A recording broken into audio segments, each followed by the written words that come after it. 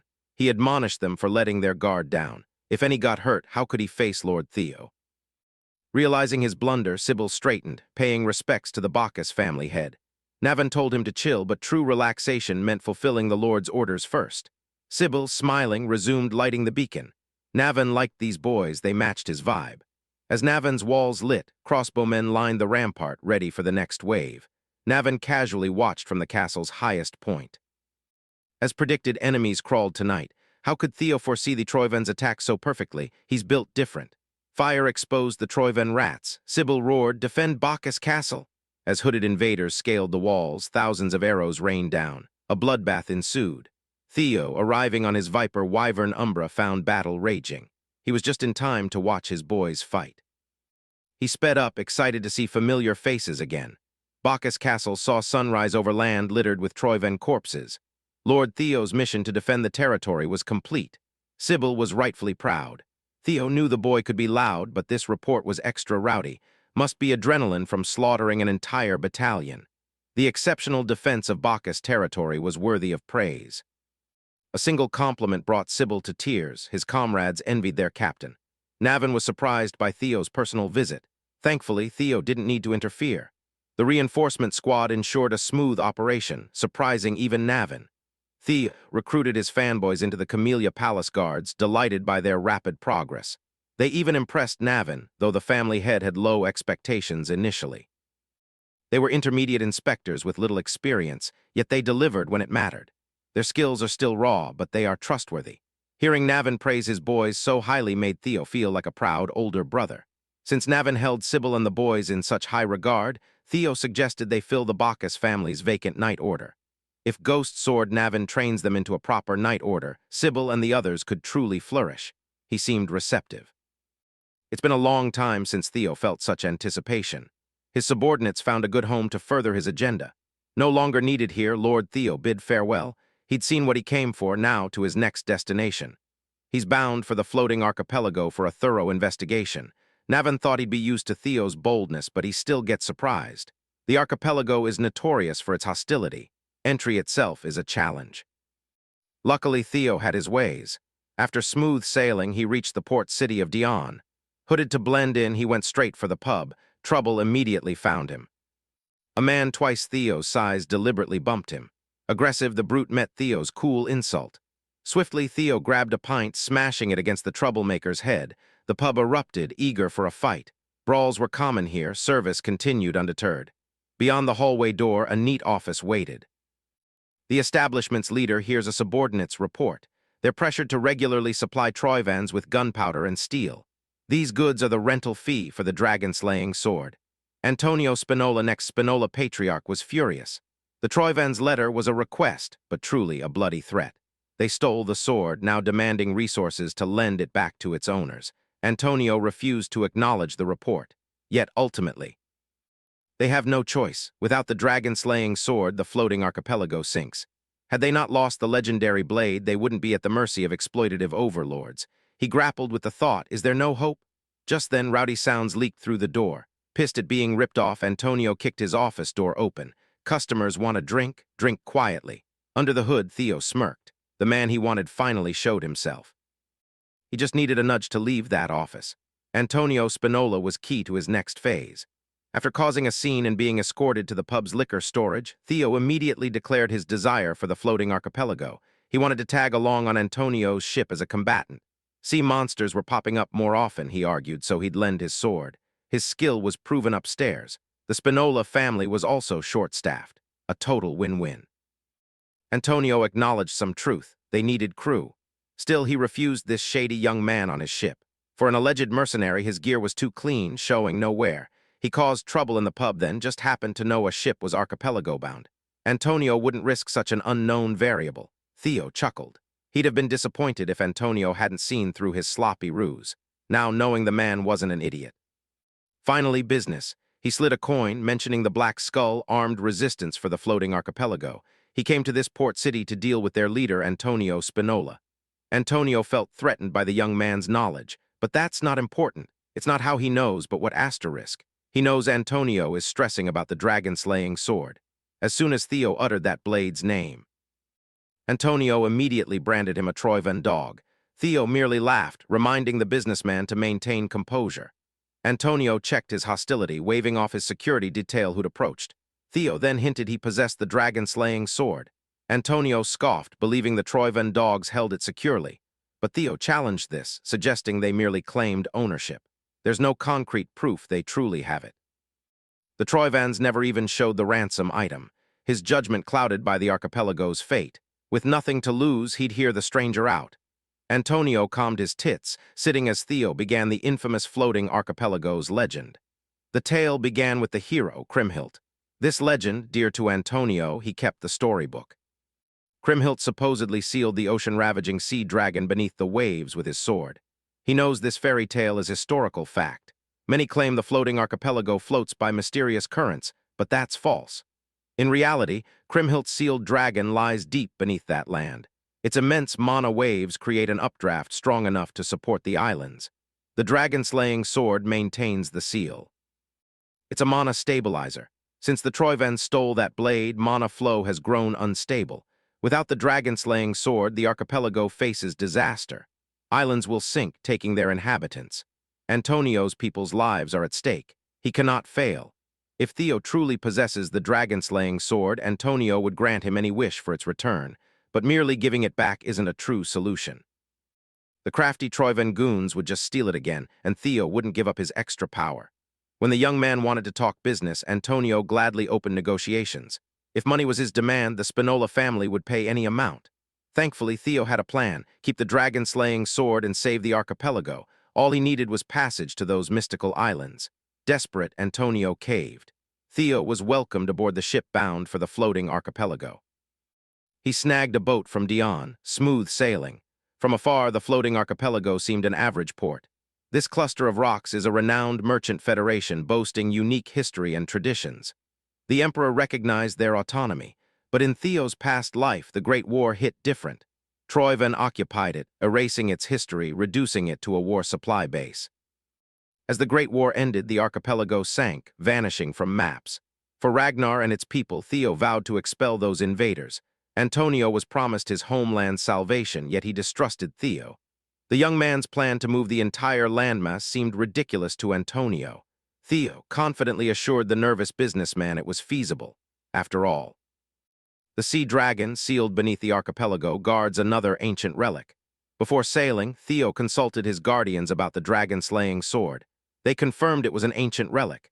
This only confused him more. Why incompatible with Ragnar's? He couldn't touch it without painful rejection. The lesser Drake didn't know specifics, but sensed the blade's guardian had abandoned its duty, ditching the relic. There's precedent for such a ghosting. Griffin failed the same stunt. Curious, Theo asked his guardians if they could escape their relics for a price. They claimed only Asterisk, that guy Asterisk, could escape and survive. No regular guardian could. That sea dragon's residual mana alone could keep an entire archipelago afloat. That's when Theo conceived the genius idea: subdue the beast. If he succeeded, he'd gain the power to move landmasses himself. Theoretically, he wasn't wrong. Resealing the sea dragon is crucial. Though weakened after escaping the relic, it remains a formidable guardian. Griffin scoffed, doubting Theo could even reach the ocean depths. But Theo was ready. He'd mapped out everything, from reaching the seafloor to resealing the beast. He told Antonio the key to this wild operation is a colossal island statue, holding power unknown even to its natives. Theo showed Antonio the sword, yet he remained unconvinced. You couldn't blame him for doubting the young man. His home and people's fate hung in the balance. They'd see what happened at their destination. As expected, Theo's system pinged him, a new subquest to return Bamung to its rightful place. He must find the location, subdue the Guardian, and prove his worth as its master. By nightfall, they docked at a port. Under Antonio's leadership, the Black Skull revolutionaries gathered. Their assignment: guide Theo to the Kriemhild statue, then step aside. All major family heads were already bought by Troyven. With heightened security, an infiltration route was essential. For the floating archipelago, every Black Skull member growled with resolve. Antonio gave Theo a final good luck, scanning the lineup. Theo immediately spotted the odd man out. As expected, the colossal statue was guarded from all sides. The corrupt families heavily fortified the historical site. Unbeknownst to the guards, Black Skull agents had already closed in via a secret route. Theo followed his guides through a tunnel, quickly nearing the target. The nearby waterfall masked their movements from here on. Theo retrieved the dragon-slaying sword from his subspace, immediately feeling its electrifying rejection. He thanked the Black Skull agents, deciding to proceed solo. He summoned the Blade of Legends from thin air, thrilling the Black Skull members. Theo felt the negative energy intensify, nearing the statue. His task: scale the winding sea dragon statue. Masterful footwork and agility made him ascend effortlessly. Black Skull agents stared, disbelieving the blade they sought was now with a stranger. Revolutionaries sensed renewed hope for the floating archipelago. Unfortunately, the rogue agent, tired of watching, turned on his Black Skull comrades, killing them. The resistance, it seems, was already riddled with spies. With Bamung in sight, they dropped their pretense and attacked. Meanwhile, Theo reached the statue's head, finding Kriemhild's sculpture. He plunged his blade into the colossal monster's head. Bamung's reaction peaked, but Theo was lost. He then tried to emulate Kriemhild, driving his blade deeper into the statue. It yielded no reaction. Drinking a potion for his burned hand, Theo sought clues from the subquest message. Then spies ambushed him. A noteworthy sneak attack, but Theo was too perceptive for such a trick. The spy, expecting a quick, easy job, was taken aback. He scanned around. Bamung was gone. That momentary scan left him open for a nasty gut kick. The spy was furious. A momentary lapse injured and compromised him. Bald Spy struggled for footing, enduring minor internal injuries. Other spies rushed to his side, concerned for Lord Grey. Grey warned his men, do not engage Theo recklessly or be one-shotted. Guards outside were alerted by shattering sounds from within. Looking up, they couldn't believe their eyes. Kriemhild's ancient statue was violently crumbling. Elsewhere, Antonio and his team awaited updates. The infiltration team left a hot minute ago. An agent rushed back, wounded and exhausted, via the tunnel. She reported Grey and his brothers attacked, killing everyone. Antonio realized he'd messed up. Troyven's servants had infiltrated his group right under his nose. Up in the sea dragon statue, Theo fought off traitors. He wasn't threatened, but they're annoyingly delaying his mission. Worse, Grey and his posse were combat savvy. Even with an opening, they showed no aggression. Clearly stalling, he figured they'd seized the 3rd District, awaiting backup. If they wouldn't take the bait, Theo went on the offensive. He attacked relentlessly, chipping blocks from the colossal statue. His strikes thinned the stony layers, revealing an ancient metal box beneath. Seeing the blade slit, Grey commanded his brothers, stop Theo, no matter the cost. The young lord cursed his overcomplicated mission. The subquest demanded Bayameng's return. He just had to follow the blade. The ancient box's hollow slit lay before him, awaiting the blade's tip. Grey lunged over Theo, hoping to prevent the inevitable, but he was too slow and Theo too fast. Theo plunged the blade into its rightful place. A bright light drowned the perimeter, its strong impact repelling the Troyven dogs. Theo clung to Bamung's hilt, enduring the blade's rejection and the overwhelming impact. The shattering alerted the useless guards, who watched in disbelief as the colossus they safeguarded crumbled. They never imagined witnessing its collapse tonight. The fall knocked Theo unconscious, inexplicably transporting him to an unknown place. He awoke to the worst headache he'd ever experienced, unbearable, but a sign he was alive. Taking in his altered surroundings, he realized he'd been transferred to a relic dungeon. Lush greenery surrounded him, totally different from any dungeon he'd seen. As he was still trying to compute everything, a tiny voice spoke beside him. All 4 of his guardians popped out in their chibi forms. Fairy Dragon explained they'd materialized using Theo's mana, but due to his low magical power, they could barely sustain miniature forms. She also shared this relic dungeon reeked of deep longing and pity for a particular human. Theo's mind immediately jumped to Kriemhild, but the Guardians couldn't confirm. They only read the remnants of the original Guardian's thoughts. Context clues strongly suggested the legendary hero was involved. Believing the relic Guardian abandoned this space, they thought they could investigate slowly. That was a mistake. Unbeknownst to Theo, a skeletal archer had already locked onto him when the arrow was unleashed. A massive explosion erupted. The sound triggered Theo's reflexes as an arrow tip neared his head. With ultra instinct, he dodged and caught it midair. His guardian's intel was flawed. This land wasn't as ownerless as he believed. The skeleton archer was just the start. Multiple skeletal creatures emerged, hostile to the only one with flesh. They saw Theo as an intruder, a threat to be deleted from the dungeon. This odd dimension's bony inhabitants chanted Kriemhild's name reverently. Griffin believed the Guardian manifested them to protect Kriemhild's claim. More arrows flew in, almost hitting the birdie. Theo easily deflected the threat, redirecting it to crush a skeleton's skull. He estimated the skeletons weren't threatening, but their numbers made them extremely annoying. If only he could take them out en masse. Clearing the dungeon seemed simple, yet it proved otherwise. Fairy Dragon sensed these were no ordinary skeletons. These were undying soldiers, relentless dragon fangs bound by duty. Theo drew his blade, smiling, welcoming the challenge. He burst to the treetops, luring the skeletons. After expending precious energy on the regenerating dragon fangs, he decided to retreat. Struggling, little Griffin reluctantly offered advice. Remember, Theo, Kriemhild is just human. Make him surrender the dungeon's ownership, and this whole mess ends in seconds. He snapped upon hearing such useless advice. If that man is still alive after countless eons, he'd be far from human. Little Griffin sulked, regretting giving valuable advice to an idiot. As he tried to formulate a way out, a system message popped up. To focus, he forcefully closed Little Griffin's beak. It stated the dungeon is Leviathan's final gift for hero Kriemhild. He must now retrieve ownership from its landlord. Reading between the lines. Theo admitted his annoying bird might be right. Thankfully, the dragon fangs weren't fast enough, no matter their coordination. Using vines to stay mobile, he pondered how to wrestle ownership from a dead man. To maximize variables, he activated hatchling synchronization. His vision turned superhuman, processing everything at superhuman levels. If his hunch is correct, he's missing one crucial piece of information to beat this dungeon.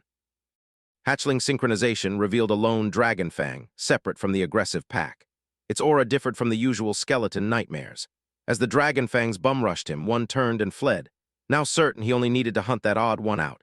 His ridiculous speed quickly caught the anomalous fang. He deployed his fastest attack, the lightning dragon flash technique, closing the gap instantly. His black lightning caged the lone dragon fang, leaving it nowhere to go. The cage unleashed a massive lightning explosion, pulverizing everything within its range. Lightning Needle, not just fast, but supremely destructive. Killing the oddball dragon fang triggered a system notification. He needed 206 Kriemhild remains, yet only one after immense effort. The number was insane, but at least he had a clear objective. This dragon fang dropped Kriemhild's third cervical bone. With a clear direction, Theo just needed to collect a dead man's bones. He'll be out of here soon. Meanwhile, a fleet just docked at the floating archipelago port amidst a raging storm. Porters swarmed the ship as an attendant approached the sole disembarking man. He remarked the fog would aid his objective. Porters boarding the vessel were floored. Its deck was completely blood-stained. The entire crew had been mercilessly massacred. The man learned the foolish floating archipelago spies he sent to infiltrate Black Skull. The dragon-slaying sword slipped away. Who holds Bomung matters little, weaklings failed. The entire archipelago is already in Troiven's grasp. Noil, Troiven's ninth lord, arrived to finish the job. In the rainy night, citizens of the floating archipelago awoke to frightening explosions. They watched the great merchant, centuries-long protector, fall. Back in the relic dungeon, Theo finished his bone-hunting speedrun. Having recovered all 206 of Kriemhild's remains, the system prompted him to view the hero's engraved memories. As surroundings blurred, he pondered the true face of the legendary hero. Suddenly, Theo's consciousness was transported to a snapshot of Kriemhild's life. A kid regularly traversed a tropical island, eager to visit friend Levi. She trekked to a giant cavern bearing food. The Dragon Slayer sword lay strewn within the nondescript cave. The child excitedly tapped Bomung, urging Levi to awaken. Inside the ancient relic slumbered its guardian, the Leviathan, or Levi. Levi, a haughty beast, always insisted on his full title, Leviathan, guardian of the primordial dragon's relic. Even the Ragnars wouldn't dare such familiarity. The kid didn't mind. Levi was simply easier to pronounce, at some point. The guardian gave up on the child ever respecting his name. Talking to such a foolish kid just made his jaw ache. To save energy, he'd often shrink, sharing meals with the cheerful girl. They'd hang out until sunset as she yapped about her day. Levi got used to her rambling, enduring it for bread. Soon, he found comfort in her vibrant stories, watching her grow up. He heard every story she shared. Trapped within the Dragon Slayer sword, only her daily visits kept him engaged. For years, Levi maintained his aloofness, but it was clear he was just a tsundere. Hearing footsteps enter the cave, he quietly anticipated her next story. His hidden anticipation shattered as he caught a whiff of fresh blood. Fatally wounded, she used every last ounce of strength to reach her friend for help. The man who cut her was in pursuit. She cried as strangers attacked her village, slaughtering all. Before she reached Levi, a soldier dragged her by the hair, stabbing her mercilessly. He plunged the blade deeper into her, viewing her as a savage. They acted under the Emperor's mandate, their compassion for a rural backwater island. Seizing the chance, he sought his own disgusting fun. As he lewdly defiled the dying girl, Levi's rage peaked. The relic's guardian broke free, springing into action. Wrath-blinded, he pulverized his cave home. Kriemhildt's village was overrun by the Empire's dogs, who threatened citizens with fiery death for defiance. This brutal invasion would have continued, but a towering beast arrived, seeking vengeance. Levi roared, unleashing an attack that wiped out every Empire soldier. Perched on Leviathan's head was a person. Thankfully, Kriemhild survived her horrific encounter with the Empire's vile dog. That day, she unlocked the strength to wield the Dragon Slayer sword. As remaining soldiers spotted her atop the dragon's head, they focused on sniping her. But their efforts were futile against such a devastating force of nature. While the Empire's dogs fell, barrier spells protected the villagers. In the end, the Empire's forces were wiped out, but the village burned to the ground.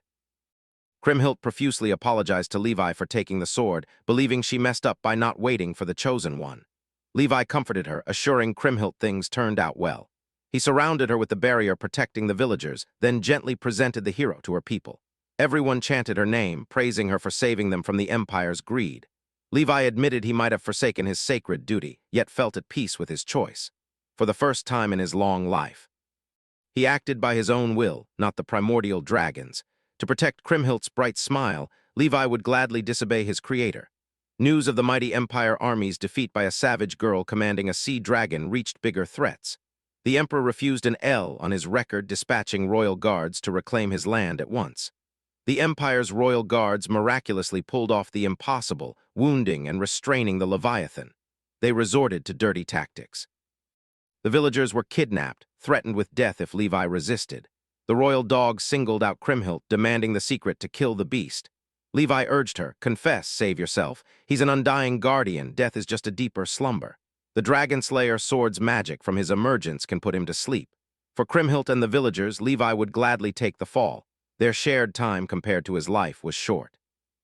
He'd never felt more connected, even as Kriemhild, atop his head, wielded Balmung. Levi, controlling her, forced the hero to commit this cruelty. He knew this end was inevitable once he escaped fate. He urged her, "Never feel guilty for protecting your people. This was his last help." Their years, his life's best, ended in heartbreak. The sea dragon sacrificed himself, saving her and her people from the Empire's wrath. The royal guards watched the beast fall, motionless. The man behind this perverse operation laughed at the dramatic end. His laughter ceased as a massive storm brewed above. In a final act of defiance, Levi unleashed a tidal wave, swallowing the entire army. They screamed, begging for mercy as they drowned. The terrifying wave spared the villagers, recoiling from death's cold clutches. The land they stood on ripped from the seafloor, rising to the surface. Theo now understood the floating archipelago's true origin. Kriemhild wasn't the valiant hero of legend, but a victim of cruelty, an unfortunate girl who befriended a relic guardian. Still trapped in the past, Kriemhildt's image approached Theo, naming him the chosen one Levi awaited. Even in death, she felt guilt for hindering Levi's sacred duty. Now she could finally set things right. She finally relinquished the Dragon Slayer sword, gifting the relic to Theo. She hoped he could make the stubborn beast happy. Accepting it, he assured Kriemhildt's soul Levi already had enough happiness thanks to her. This sincere assurance eased her mind. Back in the real world, useless guards surrounded the Colossus ruins, assessing damage and minimizing collapse risk. Suddenly, a figure emerged atop the shattered stone pile. Dark clouds parted. After a violent storm, sunlight pierced through. Guards saw a figure with Kriemhildt's familiar blade, taking it as a sign. The savior had arrived for their sinking homeland. Meanwhile, the floating archipelago's richest gathered underground to plan their next move. Troivon's ninth dragon Noil was pleased these leeches gathered so quickly. An old head asserted, no time for relaxation, plans were massively disrupted, as far as islanders know. The dragon-slaying sword was Troivon's to safeguard, yet a foreigner emerged from the colossal rubble wielding the blade. He's rallied the residents, hailed as Kriemhildt's second coming. Soon the three shipping clans' power will fall into his hands. This wasn't their deal with the Troivons. They surrendered Balmung for their comfortable positions. Noil dismissed their concerns as trivial. The commotion itself displeases him. One mogul dared push Noil. Offended a Troivon representative looked down on the three shipping clans. Big mistake. Noil raised his hand, turning the fool into a fine mist of blood and guts. He wasn't here to coddle greedy pigs. Civilians were inconsequential, mere insects to be crushed. Frankly, Noil was disgusted by these moguls, traitors, willing to sell their homeland for gain. If they'd just followed orders to the letter, none of this mess would have happened. Dominance over the sinking archipelago slips, panic ensues. A mogul bravely exposed Noil's hypocrisy, aware of the traitorous Troivon family's reliance on its resources. The ninth dragon intimidated him for stating facts. Noil's directive, shut up and obey. To live, the three clans must unite to retrieve the dragon-slaying sword, with utmost respect. A Noil soldier questioned entrusting such a vital task to incompetent merchant clans. He understood the concern. Noil preferred personal action, but the situation currently prevented it. Word arrived. Ragnar's hegemony dragon, one of his 9, approaches this archipelago. Restraining such a threat is the highest priority. Outside, nearly every citizen gathered, eager for a glimpse of their new hero. They chanted Kriemhildt's name with deep admiration like their ancestors. Theo knew Kriemhildt was revered as a deity, but this fanaticism surprised him. Perhaps he alone knew the real Kriemhildt. She was no god or hero, just a kind, ordinary girl thrust into cruel destiny. The dragon-slaying sword, a primordial dragon artifact, was meant for a Ragnar. From the crowd, a disgruntled citizen yelled a request. The Troivon scoundrels' arrival caused their land to slowly sink. Worse, they were barred from leaving. They prayed for a hero's return to save the floating archipelago. Playing into the misunderstanding, Theo raised the legendary blade. He solemnly swore to save them. His sword would bring salvation. Sneaking from the rowdy district, Theo met an odd fella. Backed by priestesses, the femboy introduced himself as Marty. The priest overseeing Kriemhildt's temple declared they would serve Theo wholeheartedly. Following Marty, Theo made a pilgrimage. Crowds followed them to the sacred grounds bridge. Marty dismissed them, walking with Theo alone. He revealed Theo's coming was long prophesied, the temple maintained for this day. Within the sacred halls, Marty presented a necklace once Kriemhildt's from centuries past. The system identified it as a magical accessory and a gate key, essential for reaching the deep slumbering sea dragon. Given the femboy priest's hero-level VIP treatment, Theo planned to confess his lie. Marty, however, revealed he knew Theo Ragnar's true identity. This floored Theo. The priest explained Balmung's origin as a primordial dragon artifact, privy to the fact such a relic only awakens for a Ragnar. Despite knowing everything, Marty still called him Kriemhildt's reincarnation. Marty asserted that generations of guardians here know the hero's true story, the sorrow of harming a friend out of necessity. Since Theo was acknowledged by their reluctant savior, the temple granted him due respect. At the temple's end, they reached the top of endless stairs descending to the archipelago's base. Marty then instructed Theo to throw the necklace below. A gate to the sea dragon will open. The artifact grants free underwater movement. The femboy priest entrusted Theo, the Ragnar Lord, with all hope. He vowed to deliver. Outside the temple, citizens huddled, praying for Kriemhildt's well-being and the archipelago's safety. Their solemn vigil was shattered by aggression. The three clans arrived, demanding dispersal. They announced their investigation found the man falsely claiming to be the hero. Antonio was a terrorist. The three-clan coalition aims to pin the Dragon Slayer theft on the alleged terrorist. Citizens were urged to disperse immediately. Umberto Spinola, head of the Spinola shipping clan, reaffirms his judgment. Antonio shares his name with this bug, but they are vastly different. Umberto expects reputational damage, but his life depends on recovering the blade. Forget reputation and prestige. He wouldn't die by Noil's cruel hand. He'd trade every life here for his own. So he ordered his squad, eliminate all who resisted. While a slaughterfist raged upstairs, Theo cautiously descended. After an eternity, water touched his foot. He'd reached the bottom. This tranquil space must be where the gate unlocks. He retrieved Kriemhildt's necklace, gently tossing it into the water. A soft ripple formed, then became a bubbling whirlpool as immense power surged from below. Accepting the necklace key, the current formed a swirling door before Theo. Without hesitation, he plunged into the water, relaxing into the unknown. Immediately, he drifted to the seabed, surrounded by diverse marine life. Lurking below, something vicious and hungry awaits. Bombing in hand, he scanned the area. He knew the slumbering guardian was near, but not where to search first. Reaching his objective won't be smooth sailing. Theo sensed killing intent circling him. Something big has locked onto him as prey. When he finally glimpsed it, he was gobsmacked. An army of starving sea serpents surrounded him, eyeing him like the last pizza slice. As the serpents circled, slowly cutting off escape, Theo Ragnar smiled. No matter how menacing in their home court, these serpents had nothing on the goat. Above, the Spinola Patriarch had officially laid down the hammer to wipe out all who dared oppose them. The crowd rightfully banded together in self-defense, trying to reason with the armed guards, but their pleas fell on deaf ears. It wasn't until femboy priest Marty's commanding shout that the armed forces halted.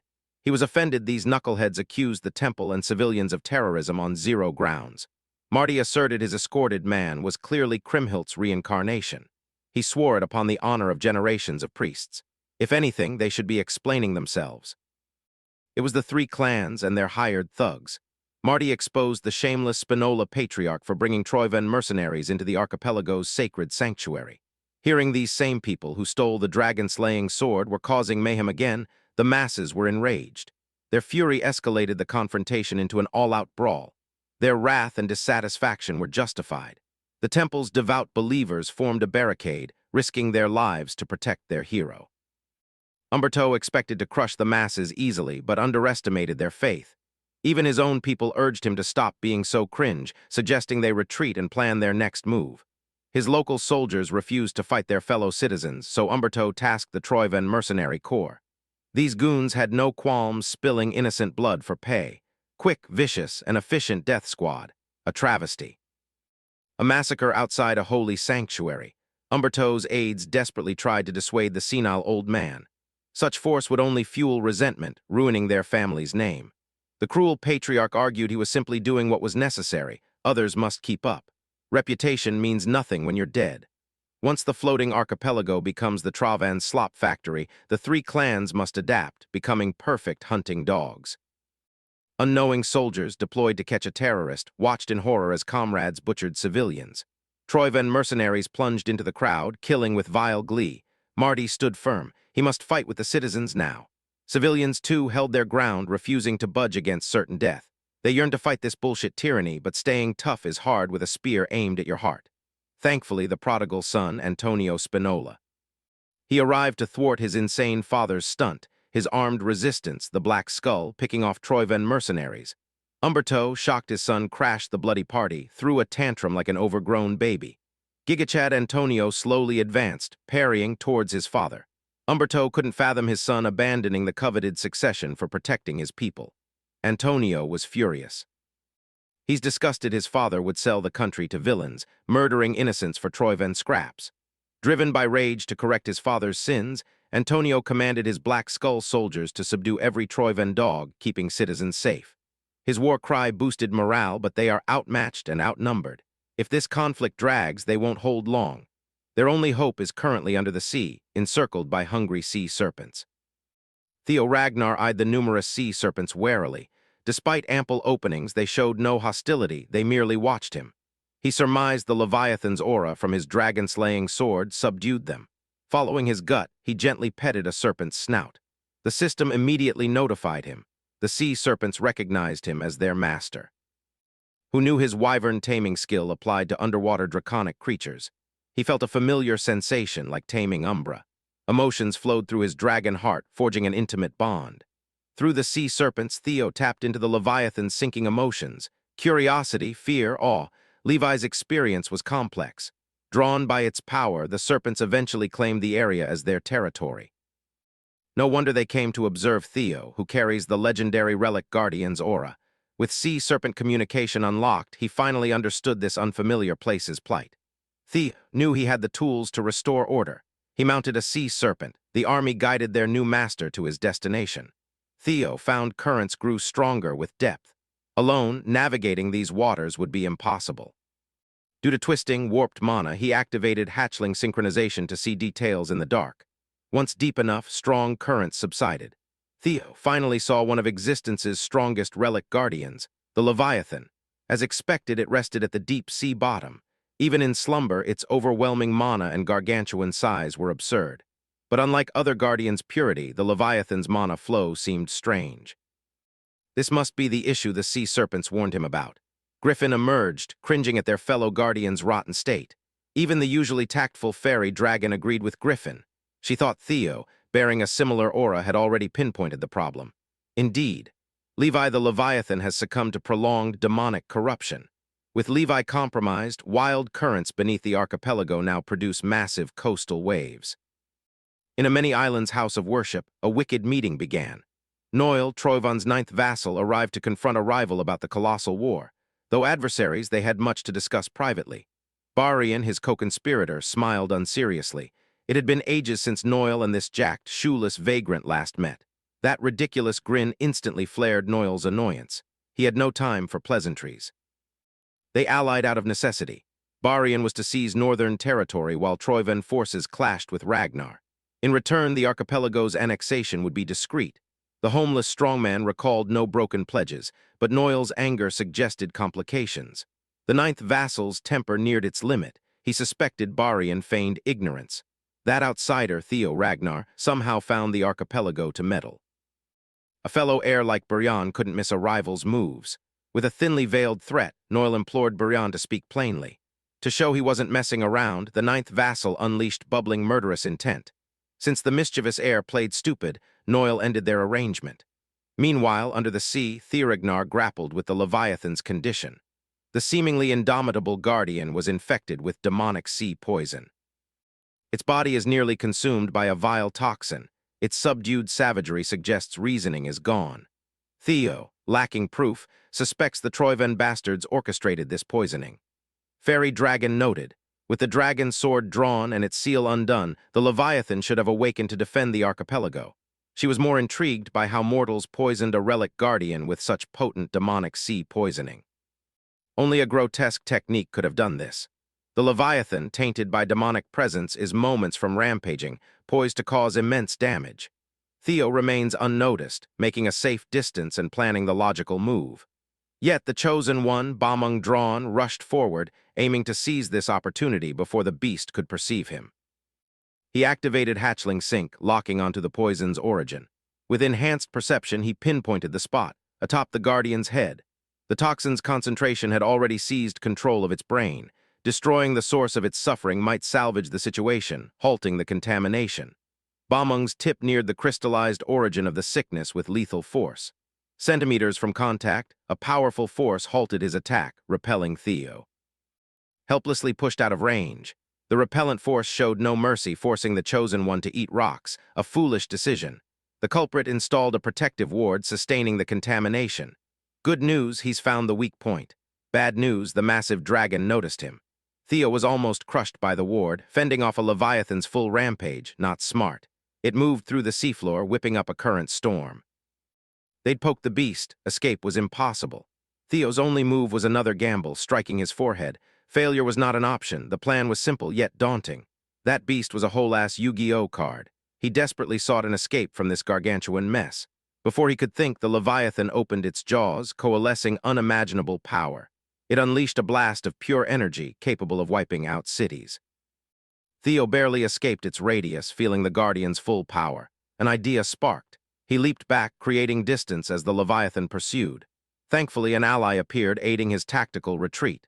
One of his tamed sea serpents, sensing the commotion, came to battle. Though he could breathe underwater, movement felt foreign and restricted, but with the sea serpent's help, everything changed. A speed upgrade. He commanded the serpent to charge back, aiming for the Leviathan's brow wound. The closer to the crystal, the denser the demonic miasma. Once in effective range, Theo dismounted. Time to apply what he learned fighting the griffin. His eyes turned black and red, features growing draconic. Theo boosted all stats with his guardian's help. He activated the Griffin's foe-suppressing ability and the Fairy's buff for demonic immunity. Flame Eater's augmented power countered demonic energy, and Lesser Drake's fear suppressed foes. Only a Guardian Relic's strength could subdue another. At his absolute strongest, Theo unleashed a magnificent dragon's 5 talons. His supercharged attack reached the crystal, bypassing the protective ward. Theo pressed down with all his might, risking everything in a single slash. Once the ward was destroyed, shattering the toxic source was inevitable. Theo refused to yield until his mission was complete. A loud explosion reverberated across the deep. It took everything, but Theo acted as Kriemhild would have. With the demonic sea poison source utterly crushed, Levi's power instantly cleansed his system. Moments later, the Guardian regained vitality and clarity. Still reeling from corruption, he briefly mistook a figure for an old friend. Levi saw the dragon-slaying sword, Kriemhild's image, before him. Theo snapped him back, introducing himself as the Chosen One, destined to wield the Guardian's power. He delivered the hero's final words. As he listened, Kriemhild's memories flooded Levi's mind, good and bad. He accepted Theo's story, mourning his friend's sacrifice. Her consciousness remained for his sake. Griffin interrupted the bittersweet moment, urging the sea dragon back to the relic. Fairy intervened, convincing the beast Theo was the Chosen One, worthy of their strength. Though Levi had longed for this moment, doing what's right is now impossible. He defied the ancient dragon's will by abandoning his vessel. The moment he left his relic, his guardian status was stripped. Theo's intervention restored his mind, but his body suffered permanent demonic damage. His corporeal form will soon vanish. So, Levi proposed an alternative. Before fading, he entrusted Theo Ragnar with his remaining power. He warned the Chosen One the pain would be excruciating. Few could endure it. Yet Theo readily accepted. Who wouldn't want to suck some dragon juice for power? His confidence pleased the sea dragon. Levi only asked Theo to use this immense power to protect those Kriemhild cherished. As that was Theo's original intent, he swore upon the hero's sword. One last time, the sea dragon thanked the Chosen One. Levi's body faded into pure ethereal energy. Thanks to Theo's timely intervention, he rejoined his friend. As Levi disintegrated, the currents holding the archipelago weakened. At this rate, the whole damn place will sink. No time to waste. Theo must quickly absorb the Leviathan's final gift. He dove straight into the vortex housing the crystallized sea dragon's power. He clutched the gift, his life depending on it. With this power, Theo Ragnar planned to move the entire floating archipelago alone. His confidence soared after freeing Levi from demonic poison, but he was quickly humbled trying to absorb the sea dragon's remnants. Theo's flesh tore from the sheer force. He was arrogant. Guardians warned him Leviathan was on a different tier. He didn't expect something this overwhelmingly mighty. The vortex of Levi's power dwarfed his body. At this rate, he can't absorb it all. His body will collapse. Before he could house a fraction, suddenly Levi's thunderous voice echoed. Use the sword. He drew Balmung, using the blade instead of raw-dogging the absorption. The inherent link between the sea dragon and relic dampened damage to Theo's body. This time, the giant vortex of pure power seemed more manageable. Theo held his ground, slurping it all up. The griffin reluctantly praised its master for using his head. Fairy concurred, by passing the overwhelming force through the dragon-slaying sword. The physical strain was greatly reduced. Even in death, the Leviathan aided him one last time. After an eternity, Theo fully claimed the sea dragon's gift. Overwhelming mana surged through his veins as if the Leviathan was his. The initial pain and hardship were worth it, but Fairy had to interrupt. No time to relax. To move the archipelago to safety, he must act now, while he fully commands the sea dragon's power. Following her advice, Theo commanded the sea by his will. He tamed wild currents, lifting the massive landmass. Theo had chosen his perfect destination. The floating archipelago must return to Ragnar's northeastern region, where it once rested. Empowered by dragon, god, and anime, he made the sea his servant. Before the hero temple, the war between the 3 clans and Black Skull raged on. The fighting stopped only when gigantic tidal waves crashed into the bloodbath. Citizens caught in the crossfire prayed to their hero, fearing their homeland would sink. Regardless of allegiance, everyone in the archipelago shared the same fear. Then a soldier noticed. The coastline wasn't sinking, it was moving. Aided by the waves, the entire landmass slowly shifted from its lifelong position. Mountains, cities, and all within them were transported northeast. As the archipelago shifted, the dilapidated shrine housing Noil and Barian began to crumble. The 9th vassal felt the ground move, plunged into confusion. He realized the outsider had finally absorbed the dragon-slaying sword's power. Barian, with a mischievous grin, apologized for cutting their meeting short. No time to loiter here. Noel refused to let go. Still fuming at Barian's lack of commitment, the heir claimed he couldn't foresee Theo's actions. Nevertheless, the plan nears conclusion. He reframed Theo taming the sword as a good, convenient thing. With Bamung unlocked, they just need to kill him and reclaim the blade. Essentially, Barian wants Noel to eliminate a rising political adversary. He wants to blow his nose without touching the snot. The homeless muscle guy ignored Noel's bitching, urging him to work. This could also be hugely profitable for the Troivans. On the front lines, Antonio Spinola immediately credited Theo with the island's movement. That little punk actually succeeded, fulfilling his promise. He ordered a ceasefire, the archipelago's sinking threat eliminated, no more bloodshed was needed. His reasonable command was exploited. Suddenly, a blade from behind tried to sneakily decapitate the Black Skull. Thankfully, the hero's successor appeared, saving Antonio once more. Theo had no love for the soldier who attacked the peacemaker. He cleanly bisected that bastard with his new sword. Believers rejoiced. Kriemhild returned, sealing the sea dragon and saving their homeland. Antonio confirmed the threat dealt with, his people and archipelago now safe. With Theo's word, the burden lifted from his shoulders. He thanked his unlikely savior, then shamelessly asked for one more favor. Theo didn't wait. He knew what Antonio wanted. The battlefield was littered with civilian corpses and injured survivors. It was clear what transpired in this sacred place. The Black Skull and citizens fought for him, protecting the archipelago and their hero. He had to repay them. As the three clans' army saw him approaching, they nearly dropped their weapons in terror. But their master, Umberto Spinola, saw this as the dragon-slaying sword walking into their grasp. He forced them to seize the prize. Fearing the patriarch, they obeyed, charging Theo. Before their weapons connected, an absolute menace rejoined the battlefield, cloaking it in thick killing intent. In his brief absence, his useless pawns made a complete mess. Theo's instincts screamed a warning. Someone monstrous just joined the fray. He implored everyone, friend and foe, to lie face down.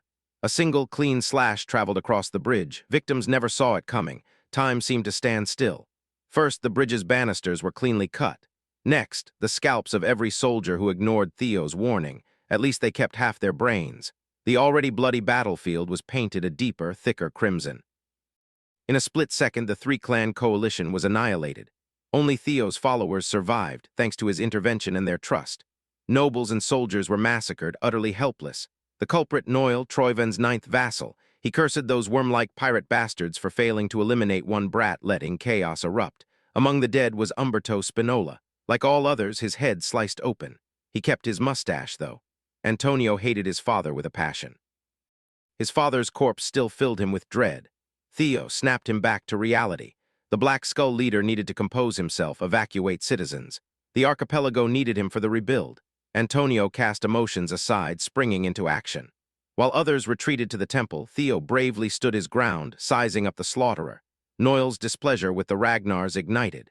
He wanted to cut down the insolent whelp meddling with Troivan's grand plans. He was itching to shred the young lord beyond recognition. With each step, Noel's bloody aura permeated the air. Theo Ragnar gritted his teeth. Such power appearing suddenly suggested the Troivans had deployed a noble servitor. These reinforced humans were designed to counter Ragnar's 9 dragons. During the Great War, their power matched, even surpassed, the 9 dragons. Theo was oblivious to their early historical development. As he pondered the man's existence, Theo barely dodged another long-range slash. No time to waste. The masked man had forced the fight. Noel displayed inhuman speed and verticality, appearing above Theo's head before the young lord could react. A strategic bioweapon designed to counter the 9 dragons, the servitor could cleave through anything. Speed wasn't the only concern. Noel's strength far surpassed anything Theo had faced. Theo knew he stood no chance against a noble servitor. After gauging his reactions, Noel closed the distance. Theo raised his dragon-slaying sword, barely defending against the immovable force that sent him flying back. He felt the pain of absorbing a probing attack head-on. Noel was surprised Theo could absorb such power at his level. The servitor's surprising defense was Bamung's dragon-slaying power. Noel, unrelenting, closed the distance, denying Theo a breath. Troivan's research claimed no one with dragon blood could wield Bamung. Theo defied this, but Noel didn't give a damn. After continuous assault, he paused, urging Theo to surrender before escalating the pain, seizing the moment before the dust settled. Theo launched thunder-infused blades. Noel saw through the trick, catching them midair, killing their momentum. He mocked Theo's petty tricks, unaware they were mere gap-closing distractions. Noel's sharp perception scoffed at Theo's veiled attack. Their eyes met. Alarm bells rang in Theo's head. Before Bamung could slash his opponent's flank, Noel's blade struck him down. The noble servitor finally understood Lord Ed Troiven's warning about Theo. Ed had closely watched the boy, Ragnar's next generation, urging his servitors to do likewise. Strict orders demanded Theo Ragnar's elimination should they clash. Noel intended to fulfill this command now in this drifting archipelago. He cleared a wide path with a circular slash, but Theo was gone. At this point, Noel knew the young lord would be a massive variable in the war. His blade dripped Theo's blood, a nick from his last strike. Theo clutched a deep wound, failing to staunch the bleeding or activate the fairy dragon's buff. His guardians needed more time to aid the chosen one. Yet Theo refused to lose against a seemingly unbeatable foe. The system showed he had to wait 2 minutes and 15 seconds for Bamung, the dragon-slaying sword. Once fully stabilized, he could borrow Leviathan's power again, but Noel wouldn't give him time to stall. His reflection showed the noble servitor locking onto his location from above. The floating archipelago's empty port stood for centuries, untouched. Noel's single attack destroyed it to bits. Theo sustained more injuries, worsening blood loss, but survived through crafty maneuvering. He stayed vigilant for more lightning-fast attacks. Noel, as expected, unleashed more destruction, aiming for his head. This time, Theo bent backwards, barely dodging a clean cut that cleaved buildings behind him. Alert to his surroundings, he acrobatically entered the sliced building, snatching a chair as he exited. He flung it at Noel as a quick distraction, flying back to gain distance. Theo delayed the servitor, leveraging the inevitable building crash to his advantage. Obscured by debris, he charged the dragon-slaying sword with immense mana. He unleashed a brilliant blade, tearing through everything, heedless of destruction. He hoped this would bury Noel in chaos, but he was wrong. The servitor stood strong, unharmed by his all-out attack. His blade glowed crimson. Noel suddenly vanished from the land Theo's strike spared, escaping the young lord's sight. The servitor reappeared right above Theo with relentless, destructive swordsmanship. Theo struggled to defend the deadly barrage. A split-second lapse meant instant bisection, like the port buildings. His defenses barely dampened the strikes, bouncing him on the water like a skipping stone. As he dropped into the sea, Noel pursued with frightening precision, raining down countless crisscrossing aura blades, blanketing the wide sea, making them nearly impossible to avoid. The port was unrecognizable, choked with debris, the young lord nowhere in sight. Moments after attacks ceased, Theo resurfaced, miraculously unharmed. He'd evaded the crisscrossing aura blades underwater, but it took everything to escape such a vicious combo. Gassed, his defensive maneuvers bought him nearly 2 minutes. The system reported Bamung would stabilize in precisely 17 seconds. Noel, fed up with the evasive fighting, sought to end it. He sensed the servitor's blade gathering dangerous energy. Theo couldn't fall. He needed seconds to unleash his full power. His desperate strategy, lure the servitor with Bamung. Knowing Noel's mission was to retrieve it, Theo hurled Bamung away, making the Troiven dog play fetch. But before the servitor could grasp the dragon-slaying blade, Theo's new sea serpents caught it. Noel raged at the childish trickery, Theo sporting a smug grin. Behind Theo, the rest of the fiercely loyal sea serpent pack emerged. Water power coalesced in their mouths. Noel, far stronger, couldn't believe the boy kept pulling tricks to prolong the fight. Finally, the sea serpents unleashed their attack from afar. Alone, it couldn't harm Noel, but together it packed a punch. The servitor focused on defending the combo. He was annoyed the brat thought mere fish would deter him. His blade swung with force, erasing the sea serpent's attack. Theo had been running, but now he's coming in hot, no defense. Noel couldn't decipher the young lord's scheme, but welcomed the challenge, aura unleashed, daring Theo to give his best. Mid-clash, Theo's timer finally hit 0. The dragon-slaying sword Bamung was stabilized. Time froze, and he heard Leviathan's voice in his head. Levi thanked the Chosen One, hoping his remaining power would protect Theo. For the first time in the fight, Noel felt threatened. The young lord finally acquired the skill, Nibelung, embedded in the blade. He intuitively activated it, and Nibelung took the form of a dragon resembling the raging Leviathan. The monstrous draconic construct tore through Noel and his blade, shattering it with crushing pressure. It blasted Noel off his feet, sending him flying towards the open water. Theo's plan worked. He stalled, unlocking a devastating new weapon for his arsenal. Nibelung is a force of nature. The Guardian-infused attack broke Noel's bones, wounding him severely. He plunged into the sea, the water dragging him to the bottom. Theo landed back at the port's remains, bombing in hand. Noel, an artificially enhanced warrior, was incredibly durable. After tanking the direct hit, he clung to life, fighting the vortex's pull. Gasping for air, he mocked Theo for failing to finish him with a trump card. His servitor's mask shattered, revealing a grotesque, experimentation-ravaged body and face. Fortunately, Theo wasn't naive enough to think that attack would finish an enhanced monster, no matter how deformed he looked. Noel, a noble servitor, rivals the 9 dragons, notorious for resilience and durability. Still, Theo was confident his new power could tear through human intervention. Using the sea as a conduit, he reshaped Nibelung into a giant hand behind Noel. If he couldn't destroy the monster's enhanced body, he'd sink it to the seafloor. Noel felt sea currents crush him from all angles, immobilizing him as the hand neared, to ensure he couldn't resist. Theo's power enveloped the entire archipelago. With a final roar, he commanded the waters to swallow the noble servitor, lost at the sea's bottom. Unable to escape the crushing currents, Noel realized he was doomed. A wild vortex with unfathomable suction dragged him helplessly to the abyss. Once Noel's presence was buried, Theo's shoulders slumped as his injuries flared. His knees buckled and he fell back. Gasping, he felt relief, his promise to the Leviathan fulfilled. If that big-ass dragon asked for one more thing, he might not survive.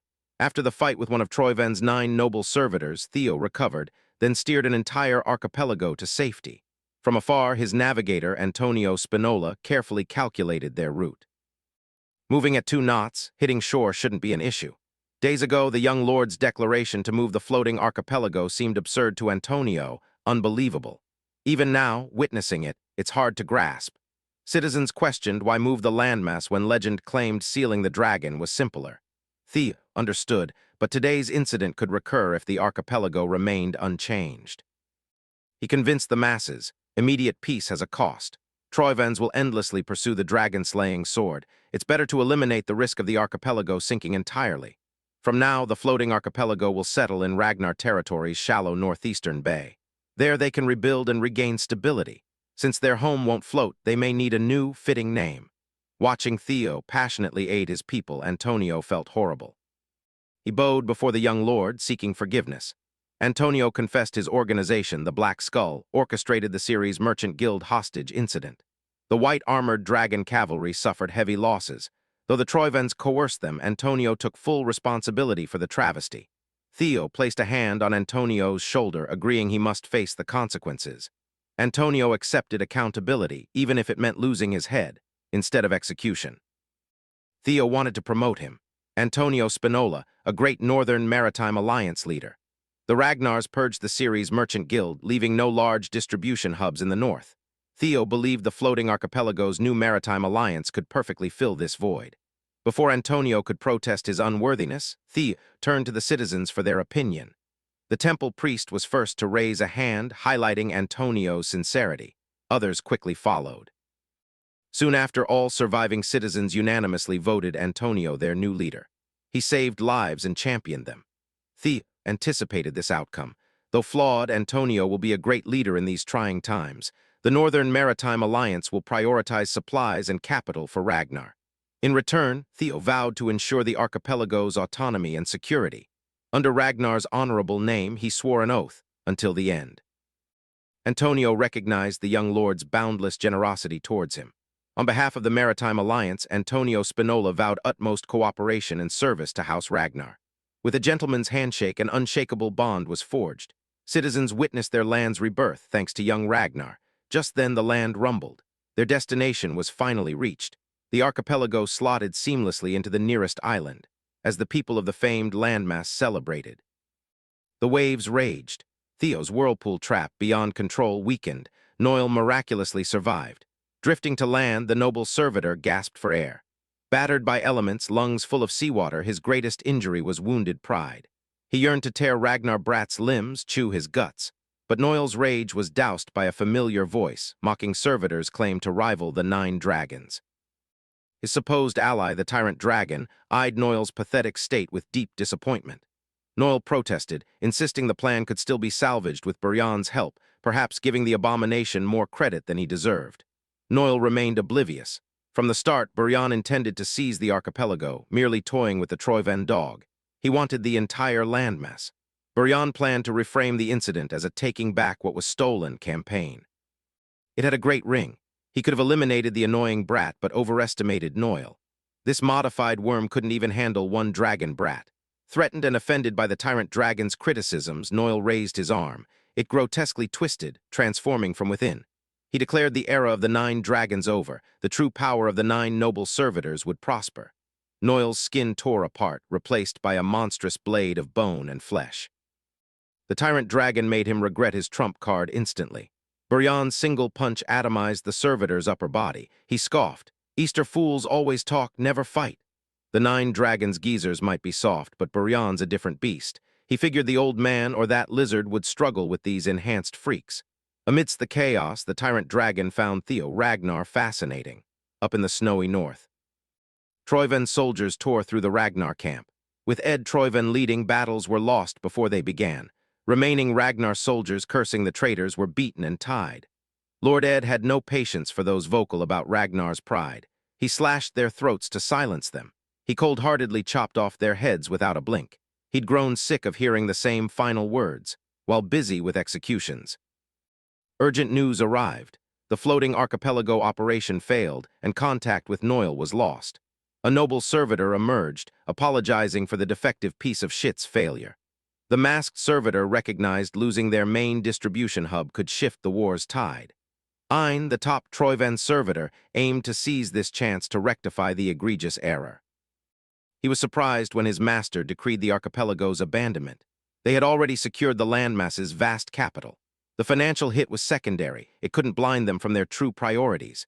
Ed Troiven ordered forces concentrated at the battlefield center to sell the war, a ploy to distract the Ragnar bastards. He reminded his noble servitor of their singular goal, the mad dragon emperor's resurrection. Back in the relocated archipelago, things had calmed. Reconstruction was expedited. The new Northern Maritime Alliance should use the Sayres Merchant Guild's rails, but the Southern Guild remained silent. Antonio, swamped with endless paperwork, was found by Theo, who noted his troubled look. Thankfully, Ragnar's supply distribution is now the least of their worries. Transporting goods should be simpler without the sea's unpredictable variables. Antonio, to be candid, fears Ragnar's influence. Grateful his people were free from Troiven's clutches, he knew nothing in this world was truly free. A flick of Theo's finger could bring the same fate, just under a new master. Antonia hesitated to voice this to Theo, wondering if they were safer adrift at sea. The young lord understood his worries. A leader must guard against hostile takeovers, but Theo held an opposing view. To him, the floating archipelago's greatest vulnerability was the sea. Indeed. Isolation meant no attacks, but dulled their battle self-defense. The recent Troiven takeover exposed this. They can't solve national defense by constantly relying on others. Even with new geographical risks, a nation must protect itself. Antonio's worry is actually good. Theo has ideas to assuage him, somewhat related to the white-armored dragon cavalry. This famous cavalry relies on airborne wyverns. The archipelago was also surrounded by similar creatures. Antonio immediately understood: sea serpents. These beasts were infamous for swarming, smashing everything, and causing endless emergencies. Suddenly, serpents were sighted at the docks. Civilians evacuated, combatants prepared for battle. Before Antonio could even react, Theo calmly declared, "No need to worry." The young lord had welcomed his asterisk serpents into the archipelago with open arms. Antonio was skeptical. He'd known these monsters as destructive sea thugs his whole life. Theo promised to teach the islanders how to tame these majestic creatures. The archipelago could then form its own dragon rider troupe like the famed cavalry. A ridiculous idea. To citizens, riding dragons was pure fantasy. Yet Theo found this oddly perfect. Their hero, Kriemhild, was known to ride a sea serpent in their own legends. They could name their dragon riders the Kriemhild Knight Order. Heck, one serpent already liked Antonio.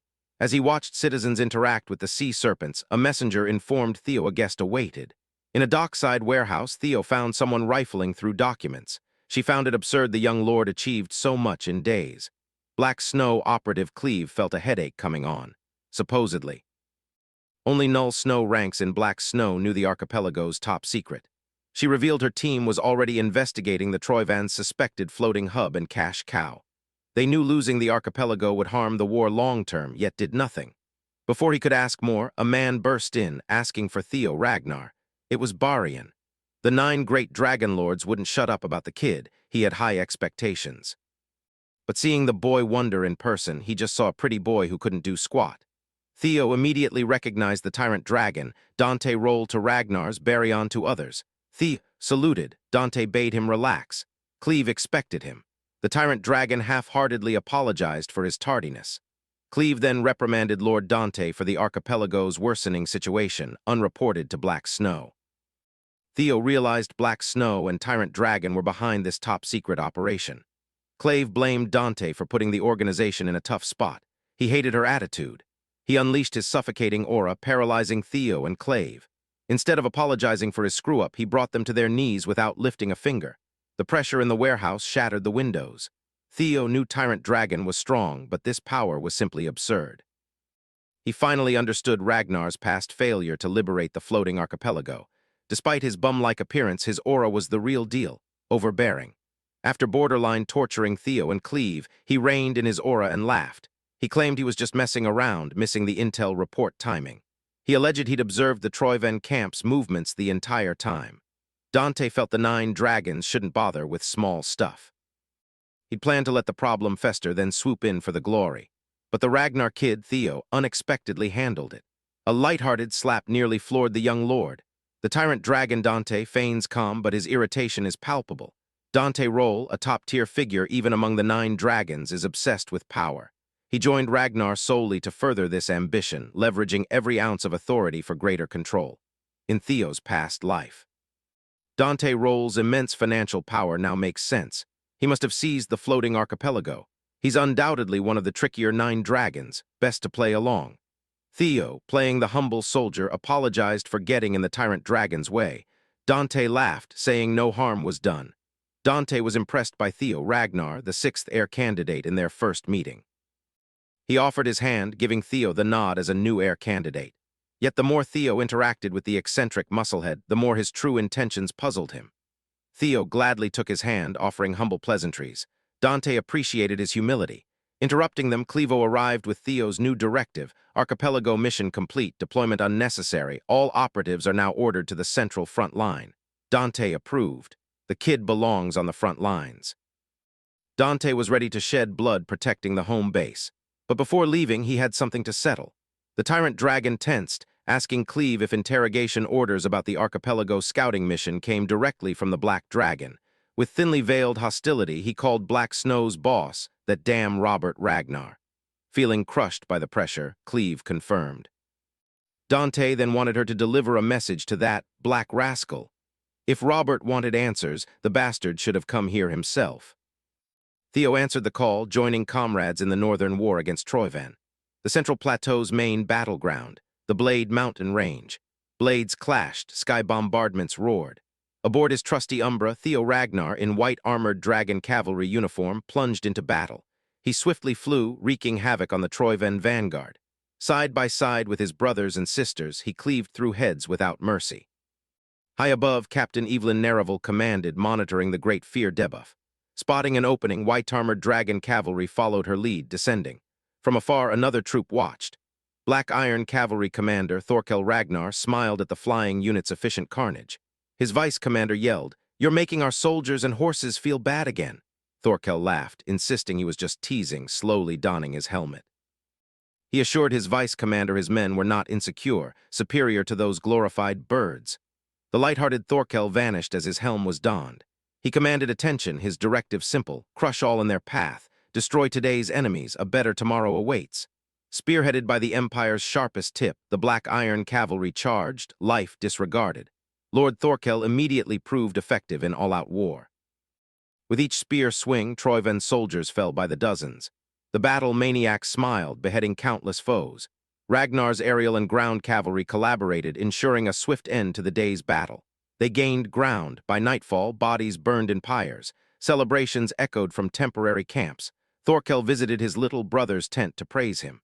Theo humbly accepted the commander's compliments. Face to face, their resemblance was uncanny. Thorkel insisted Theo call him Big Bro, inviting his lil bro for drinks. Theo and comrades remained respectful as Commander Thorkel left. The moment that battlefield monster was gone, Selfie barraged Theo with jeers and teasing. for his brotherly conduct with the Black Iron commander. His senior pressed him on his archipelago actions. Thankfully, Aaron intervened, brutally smacking Selford. Senior Aaron was more compassionate about Theo's plight. The young lord just joined the battlefield. He deserved a moment's breath. Theo asked Aaron about the war's progress, knowing little of it since his deployment. Aaron explained the overall flow favored them, but some things troubled her. They're nearing the Troyven base, yet the traitors remain still, as if waiting. Everyone likely shares her thought. Strategists interpret Troyven's counterattacks as a trap, but Theo, with past life knowledge, sees beyond. Troyven's true goal is the White Tower ruins, where the primordial dragon relic sleeps. All spilled blood serves merely as distraction.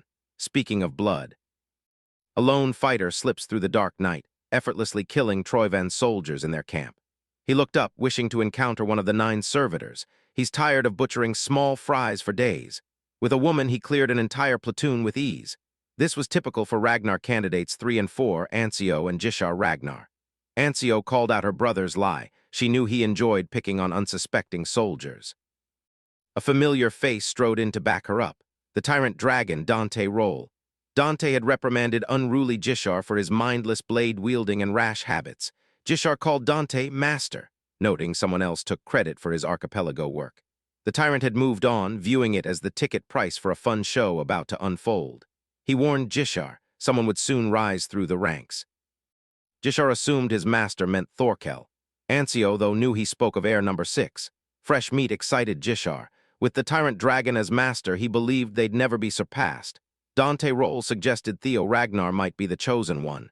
Jishar and Ancio turned deathly serious. Their master instructed them, be prepared. When opportunity arises, crush Theo Ragnar completely. Hours before Theo reached the battlefield, he rode a carriage north to the front lines. The fairy dragon briefed him on the White Tower, home to the primordial dragon's relic. This region was the first seized by the Troyvans. Thankfully, guardians can sense each other's locations. The fairy dragon warned, the White Tower's guardian holds the largest share of the primordial dragon's fractured power. His other guardians agreed, not all relics are equal. Every guardian relic has a unique role and power. Some bear immense strength and responsibility. The White Tower's guardian is the most extreme example. Bad news, the most powerful relic is now in Troyven territory. Who knows their plans? Thea saw what those bastards did to the Leviathan. They poisoned guardians, extorting the primordial dragon's power. We must reach the White Tower before the Troyvens get their grubby hands on it. Back in the central plateau, Theo approached the demon dragon's tent, requesting to solo search the rocky mountains where enemy forces concentrated. Unable to reveal all he knew, Julius Ragnar immediately shut him down. The demon dragon couldn't let a top soldier abandon the front for a vague mission. Even as a new heir candidate, Theo couldn't shirk his duties. Theo wanted to argue he was doing the opposite to compensate for his absence. Seeing the young lord exasperated, Julius just smirked. He was totally messing with the kid. Theo had repeatedly proven he could be trusted. The commander promised cover so he could go worry-free. Plus, the white-armored dragon cavalry wouldn't lose strength just because one soldier left. Julius made him promise, don't come back empty-handed. Theo appreciated that trust, vowing never to disappoint, without wasting another second. Theo mounted Umbra, stealthily nearing the Troyven-infested White Tower. Flying closer was impossible. Camps would spot him. He used mountain ranges for cover to land. Umbra's night camouflage still fascinated him, a shadow dragon's unique trait mixed with viper blood, perfect for swift infiltration. But Theo had to go solo. He ordered Umbra back to base camp, then moved in complete silence. He parkoured down the treacherous mountain slopes, ensuring he was undetectable with his spy gear. Eyeballing the tower's base, security was as tight as expected. Theo was still a good distance from the entrance, but patrolling guards had already caught a whiff of his movements. One guard, on edge, decided to check the rocks Theo used for cover. Carefully circling the innocuous rock, the patrol guard slowly drew his blade. Peeking behind the rugged pillar, he found nothing. After a few cursory checks, the patrolman sheathed his sword, dropping his guard. Big mistake. His buddy, checking rocks nearby, was taken out by a stealthy intruder. The patrol guard tried to call for help, sending a warning. But Theo quickly rocked his world, too. Miles from the tower, Ed Troyven admired the ominous flesh on a blood-smeared shrine. A hermit priest approached from behind, nefariously giggling at the altar. The priest never imagined the Troyvans would ally with their holy demon church for a forbidden ritual, resurrecting the dethroned mad dragon emperor. Inside the grotesque flesh blob, A figure sat in a bizarre fetal position, steadily absorbing corrupted power. It throbbed and pulsed like an exposed organ. Ed disliked the priest's casual demeanor, and especially hated dethroned when referring to the mad dragon emperor. To him, only one true Ragnar master existed. The current throne holder is a fake. Soon, the mad dragon emperor reclaims his throne. Ed Troiven and his true Ragnar serve the real masters. The holy demon priest must remember. The resurrection ritual is nearly complete. But to revive the great master from the underworld, they need the perfect vessel, a Ragnar's body imbued with primordial dragon power. Ed has no worries about procuring it. His concern, the White Tower's conquest key. Reports show its power is immense. Shadow Demon Toxin fails, resistance is too strong. Even Holy Demon Church high priests struggle, timely conquest seems impossible. Ed hated the progress report. Frustrated, he unleashed his aura, forcing his messenger to eat dirt. He's gone too far for the mad dragon emperor's resurrection. He only needs the primordial dragon's power to complete the ritual. Failure is unacceptable. Ed Troiven demanded his people spare no effort, using any means. Fearing beheading, the messenger apologized for his short-sightedness, promising success. He escaped beheading, leaving with just a broken nose. Big W, another messenger, arrived with an urgent report for junior clan head Ed. White Tower camp infiltrated. Someone stripped a guard. Finding a stripped, unconscious comrade, patrolmen raised the alarm and began a thorough search. From afar, someone watched the chaos unfold. Soon, a masked patrolman was spotted, flawlessly blending with the search party. Jishar, using long-range vision, was surprised to see the new heir candidate deep behind enemy lines. He realized Theo killed only as necessary, fooling the enemy seamlessly. The method reminded him of the Black Snow. Jishar suspected the kid worked for that sneaky group in a past life. He admitted the young lord was more fun than expected, eager for a taste. Ancio urged him to stop salivating, focus on tailing. They'd already messed up once with Thorkel. Jishar knew this mission's weight. He promised to behave, but his twisted expression betrayed him. Hearing an intruder breached White Tower security, Ed nearly crashed out. Impossible. Only a handful knew their operation's true goal. Hell, this war is just a ploy to distract the Ragnars. His gut instinct screamed only one person could derail his flawless plan. Theo Ragnar had always been a persistent thorn. Before anger took hold, Ed Troiven's rational side prevailed. The messenger fearfully suggested more guards to find the intruder immediately, but Ed had a different approach. From now on, they're changing the plan.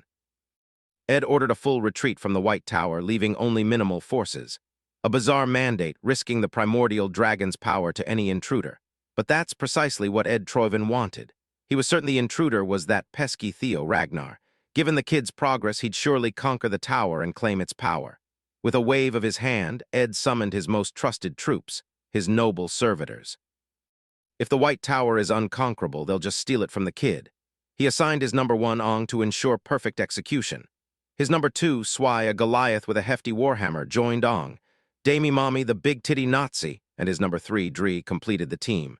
Never let her touch your pecker. Once young Ragnar gains the primordial dragon's power, they must kill and steal. That's their directive. And they will follow it no matter what. At the White Tower camp, clueless guards still search for the intruder with torches.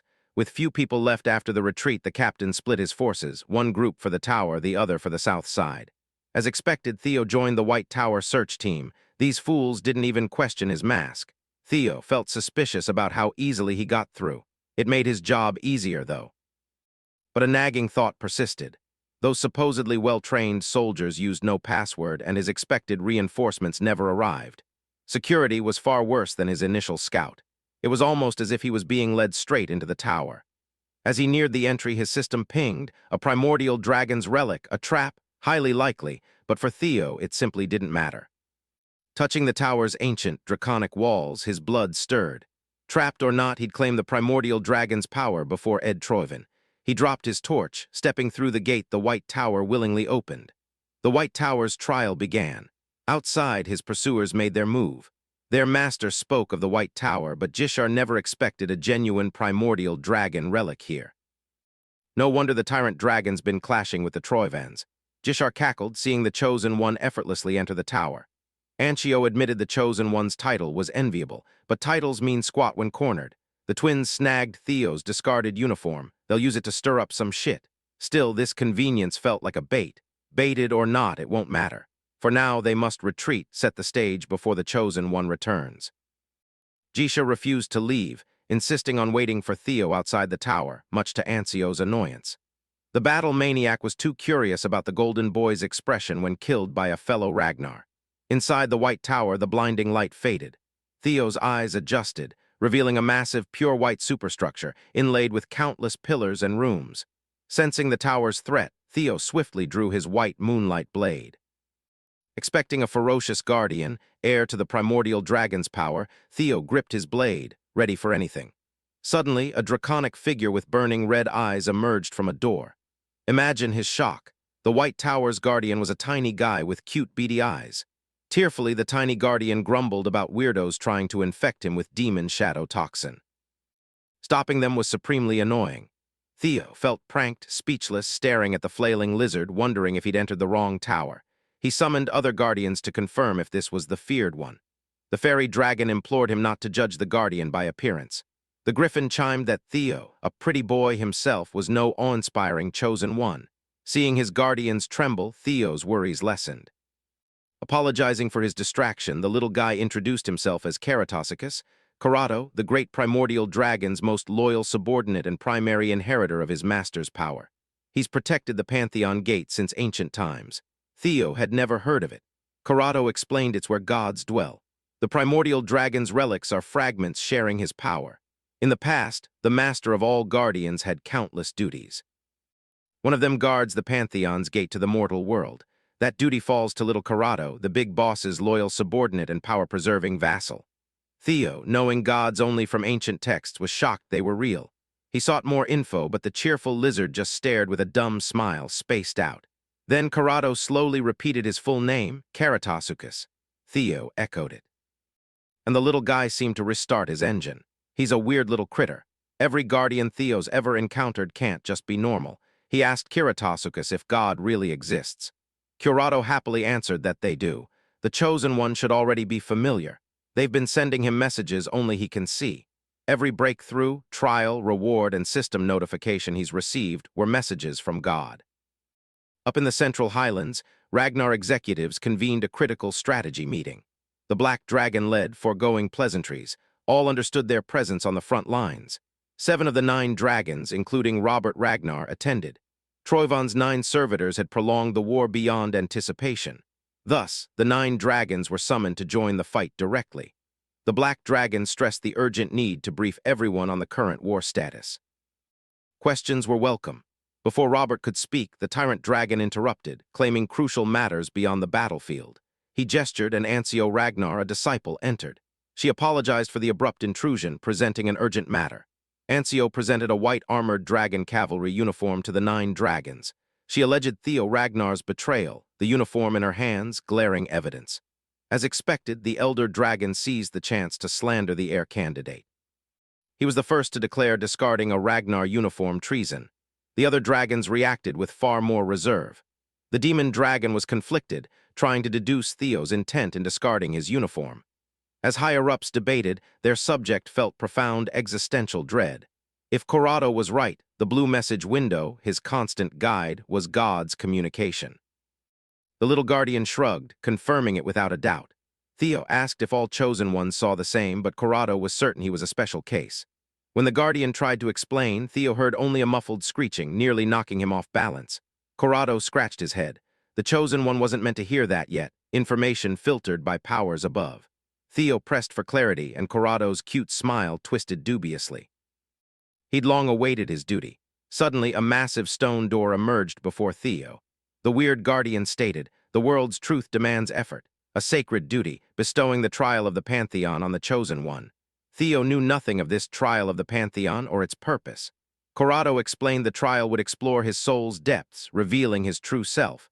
Crossing over would reveal his past lives in his subconscious. Never underestimate the subconscious. It's another world within one most never dare to touch. Fail the trial or get lost in it, and your mind shuts down, forever trapped in its endless expanse. But those who pass are deemed worthy to face the truth and meet the gods. Corrado had lost all his cute charm. The tower has 12 tiers. That's all the explanation Thea gets. The challenge was his to accept. Again, the god's message offered him the first tier of the Pantheon trial. Theo gripped his blade, resolve hardening. He needed answers. Without hesitation, he clicked yes and stepped into the unknown. The world's truth lay beyond Corrado's summoned door. Questions flooded his mind. Would a great war erupt in this life too? Why was he the chosen one? He forced Corrado's door open, swallowed by mysterious light. Entering the Pantheon's first tier, he was transported to a bizarre space. It resembled a dilapidated coliseum floating in vast space. As Corrado's door dissipated, Theo observed his surroundings. He was clearly no longer in the White Tower. His system advised, to fully enter the subconscious realm, suppress consciousness, open the gateway. A few moments later, he sensed something bubbling from the floor. A black goo sizzled and spread, slowly taking shape before his eyes. Soon, the sludge formed a humanoid figure, featureless. The system stated this first trial involved his consciousness. The figure didn't seem dangerous, given Corrado's warnings. That thought vanished when the blob attacked, flinging a familiar blade at his head. Theo barely dodged the sudden attack, the blade nicking his cheek. He readied for battle. The figure was hostile. His eyes widened at the black sludge's form, the gatekeeper of the subconscious, oneself. The entity, I was here. The system tasked Theo to eliminate this perfect copy down to the finest detail. The chosen one and his own manifestation just stared. Initially, Theo was unnerved by fighting himself. But on second thought, this might be good. Rather than an unknown enemy, wouldn't he prefer a foe he knew intimately? A reasonable justification. Yet seeing I go all out, spreading his thunderous aura, Theo second-guessed himself. Devoid of wasted movements, I raised his hand, charging throwing blades with thunder dragon breathing, thunder stab with lethal intent. Theo had never faced his own techniques from the receiving end. He analyzed the attack, deflecting most with his white moonlight blade, dodging the rest. Stabilizing, the young lord was cornered at the Colosseum's edge. Before he could recover, another wave of thunderstab-enhanced blades ripped through the air with devastating sharpness. Theo wasn't about to get dog-walked by the same move twice. This time, he was ready. As the blades entered his range, he unleashed a quintuple dragon's claw, shredding the ground, rendering the throwing blades useless. His forceful attack ruined the already dilapidated floating arena. Theo sighed in relief. Ai's attack was too potent for his liking. He looked at his perfect copy and chuckled. Theo had hoped the quintuple dragon's claw would handle both defense and offense, but that was wishful thinking. If I was a perfect copy of him as a fighter, Theo realized he must have gotten much stronger. With practiced precision, I adjusted his stance, ready to pounce again. Clutching white moonlight blade, his dead eyes fixed on Theo. This time he unleashed a supercharged quintuple dragon's claw. Theo countered with a dragon flash, deflecting the five-pronged assault. Their power was equally matched. Probing strikes were immensely destructive. As rampaging energies dispersed, Theo was shocked. His copycat vanished. I literally got the jump on him. Exploiting Theo's blind spot, he attacked from above. Theo only noticed the sky threat when the copycat unleashed another quintuple dragon's claw. It cleverly wove two attacks, maximizing its devastating power. The force was akin to a real dragon's mauling. 10 claws dropped on Theo, forcing a creative response. He relied on blistering speed to escape lethal trouble. Still, he sustained damage, his clothes in tatters. He then bum-rushed the stoic imposter. Their blades clashed. Equal strength, neither budged. Theo attacked, sparks flying with each swing. Every move he tried, I countered perfectly. A perfect mirror match. No advantage, no faltering. Their clash only wrecked the arena. The white moonlight blade copy was surprisingly durable, potent, equal to the original. Theo realized how tricky an opponent I was. Our sword paths, down to the smallest habits, were freakishly identical. He dodged attacks with ease, anticipating Theo's every move. He nullified the young lord's major techniques by countering with duplicates. Theo struggled to understand how to beat himself. This fight seemed endless. Unlike Theo, draining his energy with each exchange, this copycat had infinite stamina. Realizing he'd lose the battle of attrition, Theo grasped something that could expose this charade. As he dodged another thunder-infused attack, his mind tirelessly sought a way to defeat his evil twin. I gave him no time to devise a surefire method. He knew his own relentless fighting style. Given the copycat's endless mana, it spammed big attacks repeatedly. The Colosseum began to resemble a disaster zone. Instead of matching the enemy's unfair advantage, Theo resorted to small, sneaky attacks. For the first time since the fight began, an oddly timed sword throw caught AI. The copycat, briefly confused, quickly deflected it. Theo realized he needed to fluster himself, discard his main weapon for a seemingly ineffective attack. That brief confusion was his opening for the dragon-slaying blade. No one, not even he, would expect him to waste a rare sword on a throw, a past-life technique. The copycat's flank was now wide open. Theo stabbed his off-colored clone in the chest. Its body slowly broke down, the black sludge failing to retain shape after a fatal wound. Theo admitted it was a great match with his now-past self. The system recognized his victory, clearing the first tier's trial. Soon after the bizarre black goo dissipated, another of Corrado's doors emerged from the ground. The system prompted him to accept the Pantheon's second-tier challenge, and the young lord confidently smiled. Theo always finished what he started. Without wasting a second, he pushed open the door to the next tier. Meanwhile, in the Central Highlands, the Elder Dragon still yapped about charging Theo Ragnar with treason. The Demon Dragon questioned Ancio Ragnar's statement. She implied Theo deserted his post, defecting to Troivan forces, a grave accusation. She insisted she saw it herself. The young lord crossed into enemy territory willingly. Her returned uniform should prove such egregious betrayal. Knowing Theo from his cadet days, the Sword Dragon dismissed the allegations. She mentally questioned Julius. The Demon Dragon gloated, claiming sole knowledge of Theo's plans. He proudly boasted the kid trusted him more, yet he never foresaw such a complicated mess. Their last conversation, he'd told Theo not to return empty-handed. With a confident smile, Theo promised not to disappoint. But before Theo's solo mission, he telepathically warned his commander. Theo revealed candidates Jishar and Ancio Ragnar, third and fourth, were tailing him. They were just outside camp, watching his every move. Julius was surprised the notorious twins were involved with Theo. He estimated they'd followed him since returning from the archipelago and joining the front lines. He believed they aimed to disqualify him. Theo had already figured out how to turn the twins' plan against them. He'd use this chance to identify competitors' weaknesses. Julius must play along, doing as the twins say. Ancio Ragnar's grave accusations gave Julius insight into Theo's decision. Theo was an insolent brat, but the commander liked the drama. Since the kid seemed confident playing games with the big boys, Julius wouldn't ruin the fun. Surprisingly, the Demon Dragon vehemently agreed with Ancio Ragnar's claims. Ancio thanked him, but the Tyrant Dragon disliked the commander's lack of pushback. The Black Dragon sensed something was amiss when Julius took charge, proposing a pursuit unit for the alleged traitor. Robert's spies confirmed Theo deserted his post after meeting the Demon Dragon, suggesting this was all an act. As Julius laid out his plan, the Black Dragon decided to join, observing how this plays out.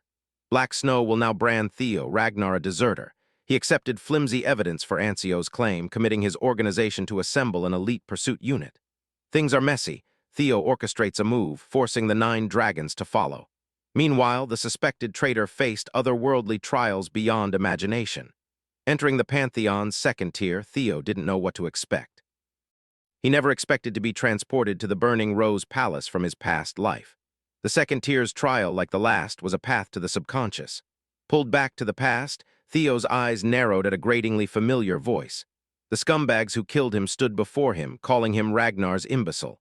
The system tasked him with overcoming his long-tormenting trauma. Instead of raging, Theo simply smiled, amused. Whoever designed this Tier 2 trial made a mistake. These bastards didn't invoke trauma, they only fueled Theo's bloodlust. To him, this trial was a joke. They once haunted his dreams, but not anymore.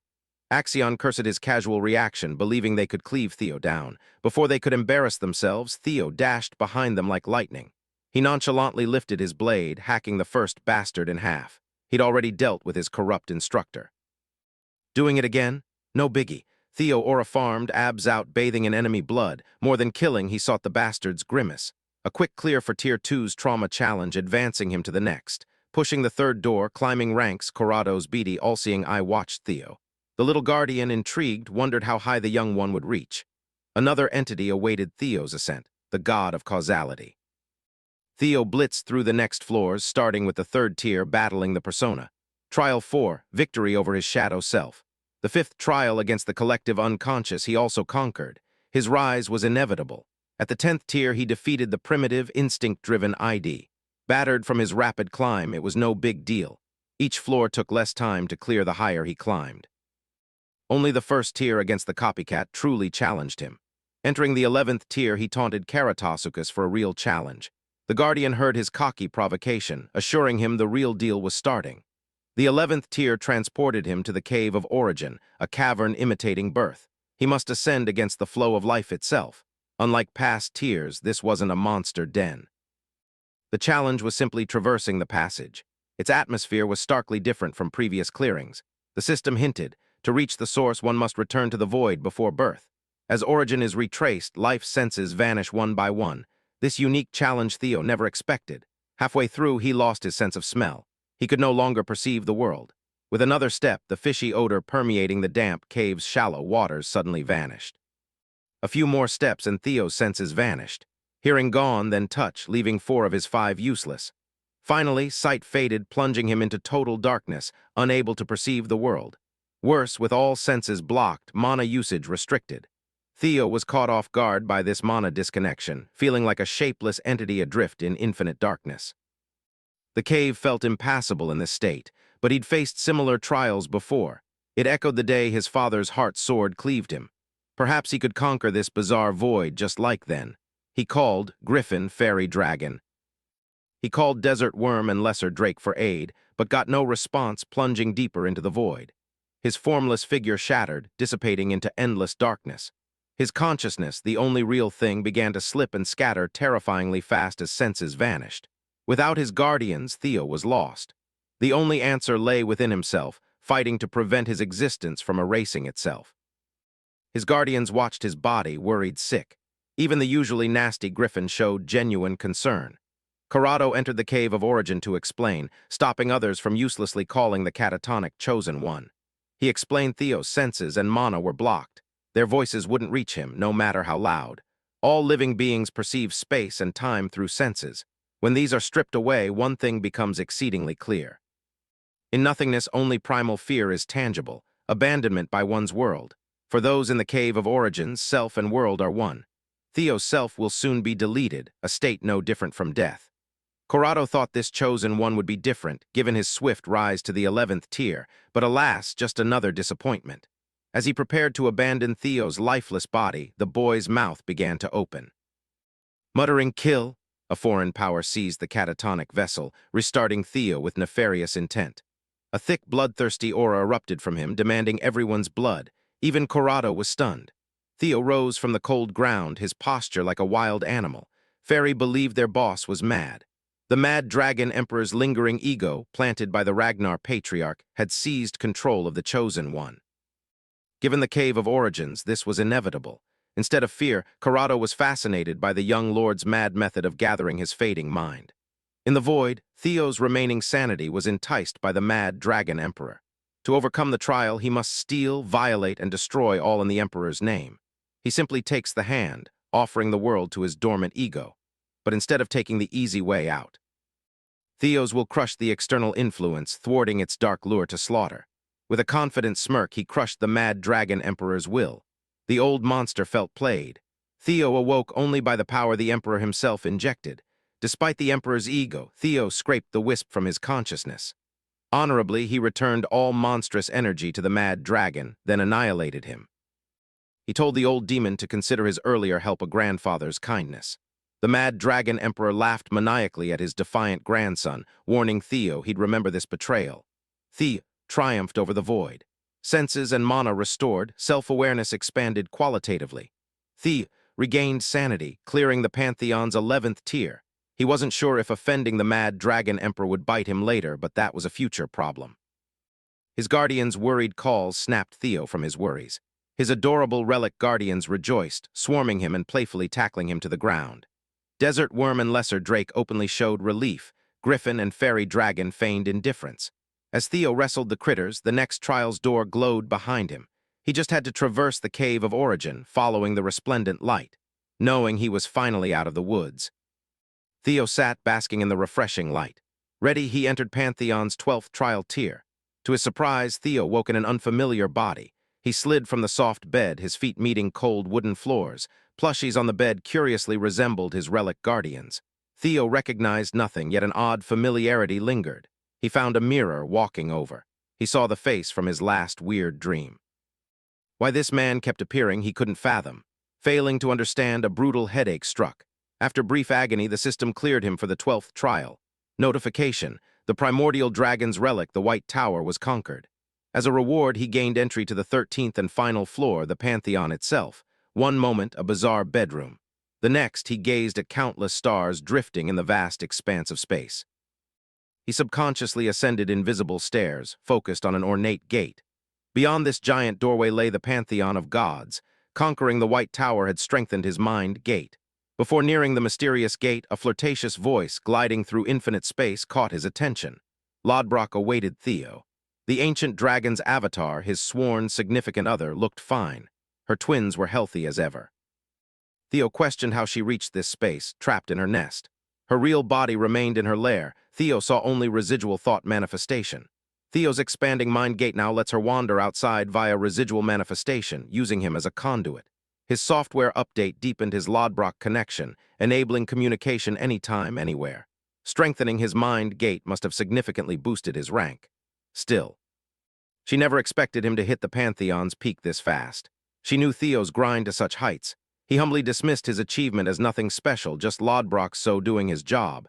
She was impressed he could sweet-talk her without batting an eye, still bold as their first meeting. Lodbrok touched the Pantheon gate, a complicated expression. She was certain Sigurd awaited beyond this plane. Instead of bright light, the gate rumbled. The black sludge Theo faced in the first tier oozed from tiny cracks rapidly. Lodbrok barely retreated, erecting a barrier, shouting at young Ragnar to stay close. In seconds, the sludge coalesced into a creature beyond comprehension. With piercing, omnipotent eyes, the nameless sovereign arrived. The eldritch beast grunted words of injustice, railing against its torment, vowing to destroy all. Theo's alarm bells screamed. Nothing is more dangerous than the nameless sovereign, yet something is amiss. Lodbrok claims this infinite-eyed creature is an outer god. No time for lore now, her focus is keeping Theo alive. They must leave immediately. Suddenly a bright light erupted, piercing the void. To Lodbrok's shock, the outer god's manifestation was blasted away, utterly vaporized. The intense light from the now-opened gate didn't harm Theo or the human-formed dragon. A man emerged from the Pantheon's 13th gate, greeting Lodbrok after eons apart. Recognizing his voice, Lodbrok craned her neck to see the unforgettable man. With a god-sculpted body and a face uncannily like an older Theo, the mythic Sigurd Ragnar revealed himself. The young lord observed from a safe distance.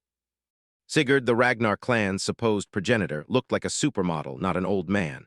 The vaporized outer god began rebuilding from the smallest atom surviving the light blast. This time it was far more aggressive, desperate to kill Sigurd again. The nameless sovereign extended newly generated tendrils, intent on murder. Sigurd Ragnar remained calm, chopping his hand downward. The simple chop seemed both slow and fast, no matter its speed. Its power cleaved the tentacled outer god's grotesque body in half. The nameless sovereign shrieked. Sigurd's attack severely hindered its regeneration. Ignoring the disabled outer god above, Sigurd addressed Theo with a welcoming tone. More figures emerged from the gate, each exuding a godlike aura. Sigurd sensed Theo's many questions. He promised answers, accepting his ancestors' offer. Theo had to ask about the sickly man from his last trial, the one from his dreams. Sigurd replied that as Theo was a regressor, the man might be connected. Perhaps he regressed too. Theo craved more details, desperate to unravel the mysteries.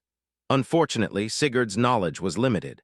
Without wasting breath on a mortal, the ancestor masterfully summoned countless swords of light, each capable of destroying a continent. Sigurd quickly plunged his summoned swords into the nameless sovereign trapped within the gate. The ancestor regretted not answering Theo's endless questions.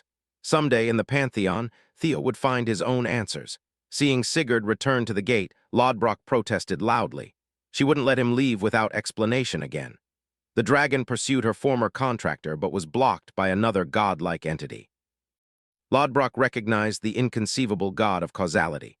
Sigurd, avoiding her gaze, apologized for leaving Lodbrok hanging a second time in millennia, unable to enter the Pantheon yet. With Sigurd's back to Theo and Lodbrok, the Pantheon gate slowly closed. She called his name, but Sigurd had pressing matters. Before the gate fully obscured the other side, the god of causality intently looked at Theo. Those calculating eyes seemed to pierce his very soul. Theo and Lodbrok remained unsatisfied, their pressing questions unanswered. At least Scenario Quest 7 was complete. Lodbrok knew the horrific monsters beyond the gate were from outside their world, like the nameless sovereign. Sigurd and the gods currently held them back, but they would be Theo's future foes. World rules didn't apply, yet they relentlessly sought to destroy something so fragile. Lodbrok's only counsel: spread your wings, grow stronger, protect the world you cherish. Unexpectedly, the system granted Theo a reward for witnessing the Pantheon. He now freely wields Nirvana, the White Tower, relic of the strongest primordial dragon, as its proud owner. Beyond Nirvana, he also gains dragonization. Uncharacteristically, the system wished him a splendid journey, now calling Theo the bearer of causality's blessing. After a grueling journey through Pantheon's 13 tiers, he returned to the White Tower, Corrado waiting cheerfully. Corrado watched, amused, as Theo experimented with his new power. Theo remained oblivious to his body's profound changes. Draconic scales armored his frame, hands now bulging dragon claws, intimidating horns on his forehead. Dragonization was in full effect. Now aware of this massive transformation, Theo stretched, testing his new form. Corrado had claimed that with the primordial dragon relics, his latent dragon blood talent had greatly strengthened. Theo's initial assessment confirmed dragonization boosted his stamina and physical strength. It was a rebirth. Most striking was the change in his magic. In this dragon form, cultivating mana felt as natural as breathing. Deactivating dragonization, he found toggling it simple, full control. Theo then focused on his other reward, Nirvana. Activating it, his mental realm expanded freely, frighteningly. He'd never heard of an ability strengthening the mind. It was peculiar. Using it felt like holding space in his palm. Control was still lacking. Mastery would require much practice. He also needed caution choosing when and where to use Nirvana. Every Ragnar child knew tales of ancestor Sigurd ascending to the gods' realm. Theo just saw proof they were true. Sigurd's words echoed. To learn this plane's secrets, he must become a pantheon god. Beyond Sigurd's cryptic quest, the god of causality's presence completely threw Theo off. From his perspective, the Ragnar clan wasn't just the North's ruler. A greater entity protects the world from cataclysms. Corrado confirmed Ragnar's duty: protect the world, make the noblest sacrifice. The Chosen One, with Ragnar blood, ascends as a deity to fight vicious outer gods alongside the god of causality. Theo then asked if these ideas linked to that mysterious man's foreign world from the 12th tier trial. The little guardian confessed his fascination with Theo's 12th trial, yet genuinely didn't know the answer. Theo would have to figure it out himself. Even after witnessing grandiose, godlike scenes in the 13th tier, his thoughts returned to that foreign world. With the trial complete, Corrado quickly urged the Chosen One to leave the tower. Before sending him back, Corrado warned the kid an uninvited guest awaited outside. Theo smirked. His bait worked exactly as planned. It's rude to keep a guest waiting, isn't it? Theo cracked his knuckles, snapping back to reality. An entrance to the White Tower exploded with light, placing him at its base. Snow fell on his bare skin, yet the cold didn't faze him. He didn't need to search. Jishir, the maniac, excitedly approached across the open field. Jishir complained little brothers shouldn't make older brothers wait so long. In a just world, Theo should be waiting on him. Wielding unusual double scythes with an aggressive stance, his intent was clear. He stressed calling Theo little bro, hoping to provoke the Chosen One. Instead, Theo lowered his head, apologizing for disrespecting big brother Jishar. Jishar maintained his tough guy act, insisting few could match his name to his face. Theo wouldn't have recognized him had he not met Jishar once in his past life. He first glimpsed this absolute freak at a friendly sparring arena for influential air candidates. Theo, then a spy, noted all eyes fixed on the main stage. That day, many realized not all air candidates were created equal. Jishar was excited by a rising new candidate, yet sparring with Axion, he didn't even need a sword to humiliate his little bro. Overpowering Axion Ragnar barehanded was an incredible feat. History's path has totally shifted. Theo, with his carefree grin, chatted up Jishar. He even stumped him, thanking him for trekking to this remote spot to save him. Jishar was floored. Theo's naive words made him cackle like a maniac. Unlike that damn Thorkel, it seems. This newbie clearly doesn't get how things really work. After his laughter died, Jishar vanished in a flash. His speed and blade control were lethal. As the scythe neared Theo's neck, Jishar's true intent was clear: eliminate competition. Theo casually raised his white moonlight blade, dropping his innocent act. He asked Jishar if they truly fell for the traces he left for the twins. Theo estimated Troyven forces would storm the tower any second. Those dogs would be foaming at the mouth to catch the White Tower's conqueror. Theo knew escaping that inevitable situation alone was near impossible. He used the twins, leaving his uniform, knowing they'd betray him and form a pursuit squad. Jishar suspected the uniform's convenient placement. Though his sister fell for the trick, he felt vindicated. Theo continued blocking and parrying Jishar's every strike, making sparks fly. Frustrated, the maniac powered up his next attack, pushing Lil Bro back significantly. Before Theo could regain his footing, Jishar pursued him like a hunting dog. Jishar heard Theo's brilliant plan but wouldn't lower his weapon. Chopping Theo's head before the Troivans and pursuit squad meant the same outcome. Theo never expected words to penetrate this nutjob's thick skull anyway. He knew Thorkel was the only relatively normal heir candidate in the line of succession. The strong rule each with unshakable conviction. As a potential successor, Theo is no different. He finally dropped his defense, spitefully brandishing his sword at Big Bro. But before it could connect, a third party, wielding a comically large warhammer, crashed their fight. A single swing caused a shock like a massive earthquake. As expected, Theo and Jishar reacted fast enough, escaping ground zero. Even the maniac knew this wasn't the time to beef with his brother. Zwei clicked his tongue in shame, regretting not landing a double hit. Theo prepared for real combat. The big shots have arrived. Dry, through her mask, praised Theo's quick guard as she and her colleague touched down. She reckoned the young lord knew they'd deliberately delayed the attack. It hurt her pride that the Ragnars thought 2 green boys could take on 2 of Troven's 9 servitors. Servitors Zwei and Dree expected more challenge. They'd hit the jackpot. 2 heir candidates landed in their laps for free. Against servitors trained to fight the 9 dragons, Theo and Jishar were clearly disadvantaged. Dree even mentioned turning them into a sacrifice. Zwei angrily rebuked her mouthy comrade, telling her to watch her words. Dree saw no need to zip her mouth, given they were meant to kill them anyway. If that hulking idiot truly wanted Dree silenced, he should have attacked sooner to finish things early. The servitors bickered and tore into each other as if the Ragnar boys were their least concern. It was a bitter truth, but Theo admitted their magical force was overwhelming. Good thing they weren't cooperative. Theo sought an opening when Dree suddenly charged him, claws bared. It quickly became clear she was frighteningly fast, in mere seconds. She carved up Theo's body like fresh meat.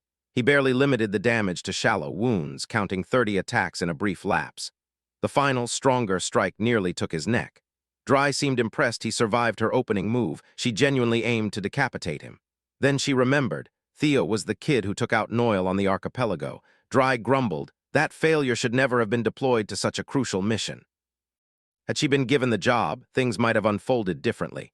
Calling his fearsome servitor a failure bruised Theo's ego. Noil was his first real challenge in a long time. Dry sensed her words affected the young lord. She enjoyed seeing him flustered. Finding him handsome, the big-titty Nazi Dami mommy promised his face would remain intact. Instead of cowering, Theo matched her aggression. Near the main fight, Jishar Ragnar created shadow clones and charged.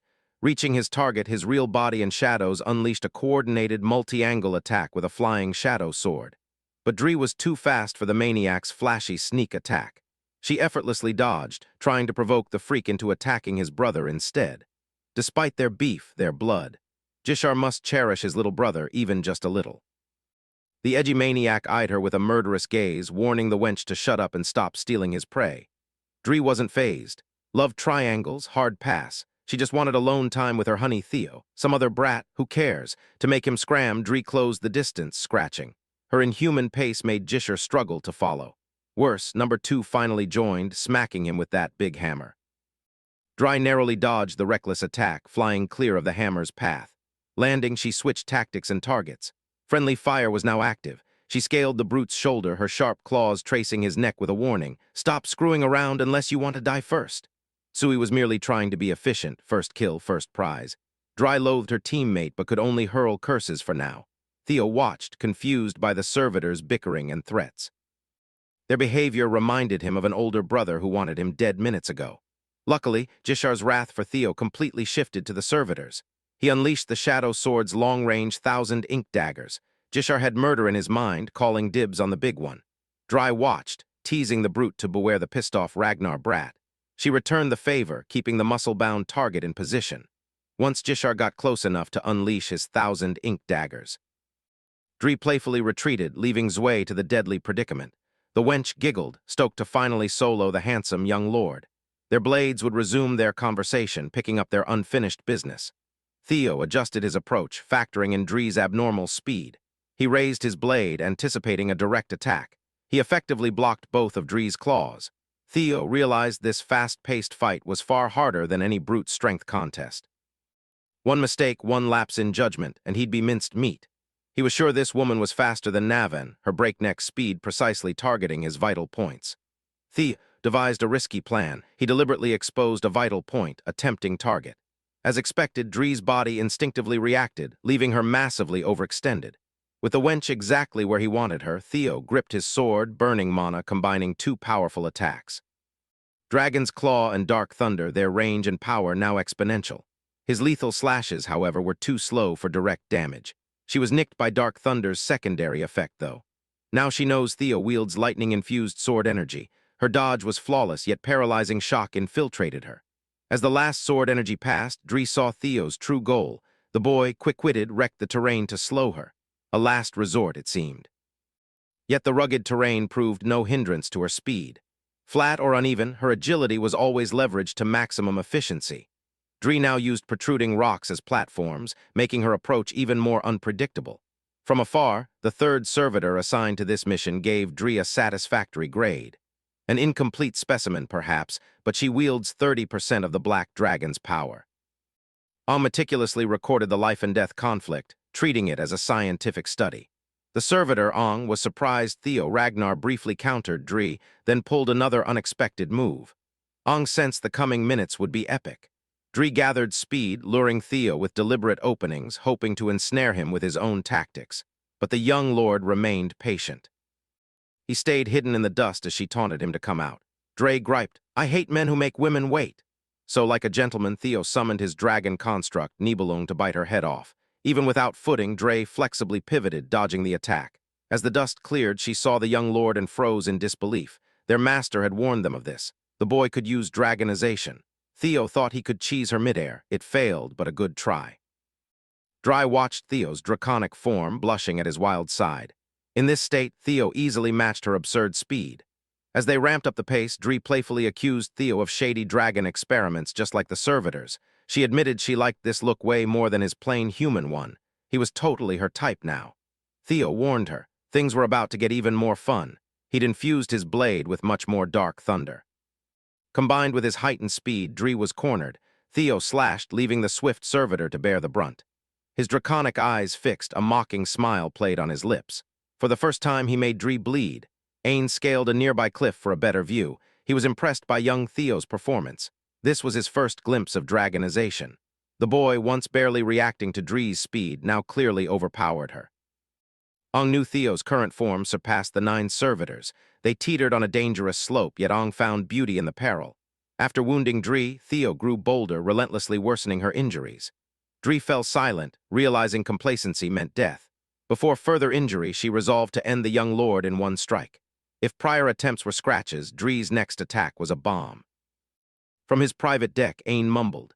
Theo Ragnar had absolutely slayed his expectations. On Zwire's side, Jishar was proving his heir candidate title wasn't just for vibes. He matched the musclehead with pure skill, risking his body for every hit, a manic smile plastered on his face. Ain, however, felt zero concern for Zwire, just the boy's bad luck to pick such a close-quarters opponent. Zwire's eyes intently tracked Jishar's next move. The maniac's blade slashed down, but Zwei dodged with insane speed. His warhammer was already up, poised to crush Ragnar flesh. Zwei had perfectly hidden his monstrous agility, waiting to expose Jishar's overconfidence. The heir candidate totally misjudged him, thinking mass meant slow. Nope. Unbelievable speed complemented his gargantuan strength. One hammer strike, terrain altered. Ain noted his disappointment with the elder heir candidate. Zwei, modeled after the demon dragon, was only operating at 20% capacity. This deployment gave Ain many ideas to improve the servitors. Ain was pleased, but Jishar heard no bell. He was still in the ring. Admittedly, he'd been too cocky. The brute's next-level damage was beyond his imagination, according to the latest intel. The Ragnars knew these servitors were counterfeits, made to rival the 9 dragons. Kishar couldn't fathom being unable to defeat a mere copy. The thought that this might be true humbled his ego. If his power fell short, he'd unleash every hidden card. He ascended, unleashing a barrage of sword energy from his shadow sword-slaying art, the Ink Orchid. Zwei stood firm, spinning his hammer to deflect the flimsy attacks. He wielded his massive weapon as if weightless, stopping only when Jishar yielded. He taunted the heir candidate to fight harder. Jishar was unfazed. His true attack was just beginning. After the ink orchid barrage, he manifested ink chains from his body, anchored by dark blades plunged deep into the ground. This elaborate setup, trapping Zwei, was Jishar's shadow sword art, the cosmic web. The musclehead struggled against the inky chains, scoffing at the kid's toy web trying to stop him. Jishar, without arrogance, admitted this technique wouldn't restrain the monster. But that was fine. Zwei wasn't his main target. Jishar used the chains as footholds, avoiding the ground. Zwei had enough of his petty tricks. He easily broke the cosmic web, aiming to take him down with a muscle flex. The technique's second phase activated. Broken chains ignited an explosive reaction, burying Zwei under tons of rubble. Theo, meanwhile, was crushing it. Dragonization on, he swiftly crippled the speedy servitor. Armless, she was easily bound to debris. Theo kept her alive, promising his commander a full haul. A live servitor prisoner, a sweet gift for the demon dragon. Dry's black heart actually fluttered. She was smitten by his strong, deceptively sweet side. Theo glanced over, wondering about his brother. Zwei had already escaped the rubble. Before Zwei could react, Jishar materialized, launching a perfectly angled drop. Zwei's instincts screamed, warning of the assault. Without pause, Jishar engaged the musclehead in intense melee exchanges. Surprisingly, Jishar dealt significant damage to the hulking beast. Jishar clicked his tongue in frustration. His last combo went all in, yet barely pierced Zwei's outrageous defense. Seeing Big Bro struggle, Lil Bro joined, making it an unfair 2v1. It was electric. Wielding Bamung and the white moonlight blade, Dragon Eyes Theo was a cheat code. He smiled at his insane brother, offering a hand. Ashamed, Jishar instinctively cursed the cocky kid. Theo's dragonization erased all doubt. He was the chosen one. He shamelessly warned his little brother their fight would resume once the servitor was cooked. Theo, with a confident smile, readily accepted the challenge. Family blood could wait, traitors came first. Jishar dared call Theo complacent, a fatal flaw. He estimated Zwei was next level, unlike the armless mannequin Theo made. Theo agreed 100%. Meanwhile, Black Iron Cavalry Commander Thorkel Ragnar rallied his forces, declaring that by Ragnar's sacred laws, they must arrest Theo Ragnar for treason. Still, Big Bro doesn't believe Theo would forsake the family. A denial of the patriarch. Resisting arrest meant summary execution under Ragnar's law. The Black Iron Cavalry deployed. Theo's alleged betrayal reached his white-armored dragon comrades. They demanded answers from Evelyn. Commander Julius silenced them, ordering an immediate move out. Captain Evelyn resisted orders to capture their own. The demon dragon assured her this unit cares nothing for political trifles. They just had to trust their comrades, as always. Evelyn followed the commander skyward, squad in tow. The tyrant dragon glimpsed the wyverns leaving, unnerved and intensely annoyed. Leading those flying lizards, a man who'd shatter an ancient dragon's arm for a subordinate. Julius Ragnar would never deem a discarded uniform treason, let alone pursue the golden boy. It was plain those flies were up to something. In frustration, the tyrant dragon shattered a cliff, eager for chaos. Back in action, Theo and Jishar Ragnar were forced to team. Jishar warned Lil Bro, "Pay attention, this one's a different beast than that Nazi lady." Theo proposed a plan, but his crackhead brother refused, hating orders. He'd gladly kill Theo after smoking a noble servitor solo. Lil Bro backed off. You can't trample a succession candidate's pride.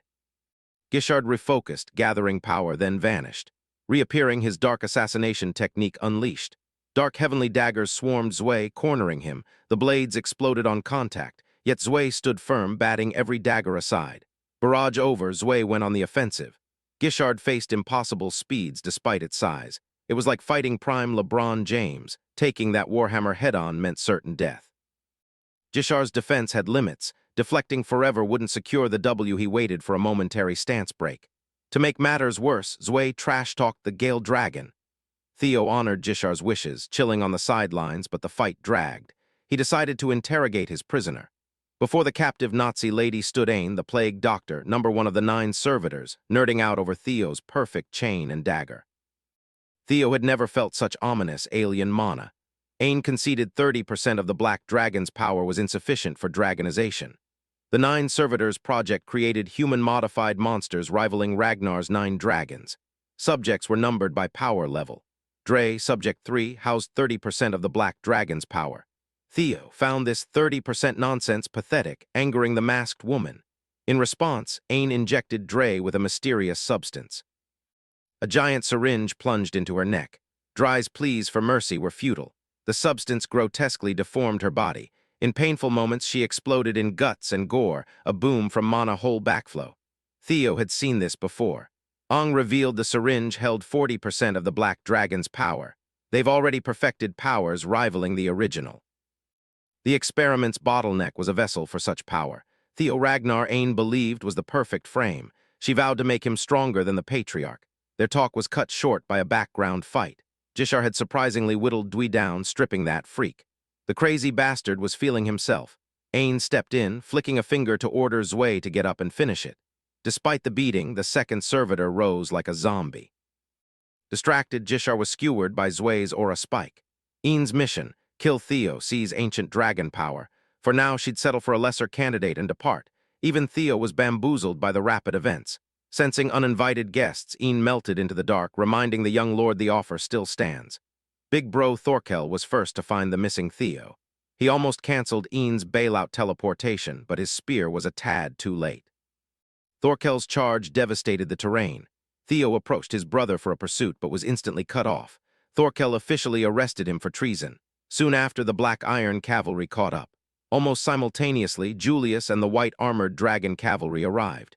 Two succession candidates' glares made the atmosphere tense. To worsen matters, the tyrant dragon and Ancio Ragnar arrived. Naturally. Ancio was alarmed her brother was nowhere to be seen. She estimated the 9 servitors' intervention had complicated matters. In the worst case, Jishir must have been taken. Even hearing a student was possibly in danger, the tyrant was pleased to have a means to crush insolent Theo Ragnar. Tyrant Dragon, Dante Roll, swaggered in, insisting that in war, immediate execution is the only punishment for treason. Theo would love to share his side of the story. More pressing matters demand attention. The tyrant targeted the young lord. Commander Demon had his protégés back. Julius won't let anyone mess with his boy on flimsy evidence, not when Theo just dropped a bloody servitor. The tyrant kept pushing, stubborn as ever, so Julius laid down the law. Push nonsense, get ancient dragon style. Predictably, the tyrant was always down to clown with Julius. Diabolical hands were about to fly. Theo broke the tension. Jishar was defeated, captured. Now pursue the servitors. News of a succession candidate's abduction swayed soldiers to Theo's side. He promised a proper trial, but rescuing his brother was the priority. Evelyn thought even a tyrant would prioritize a disciple's safety over politics. She was wrong. He wanted no Jishar bullshit, no more yapping. He'd rather duke it out now. If Theo can't prove his innocence, Dante might just execute the young lord. Bracing for the tyrant's wrath, Theo began dragonization. Before all soldiers, he denounced the tyrant, prioritizing Jishar's rescue. He challenged the tyrant. Was his family or the throne he craved more important? His power surged like the tide, all eyes fixed on his glorious transformation.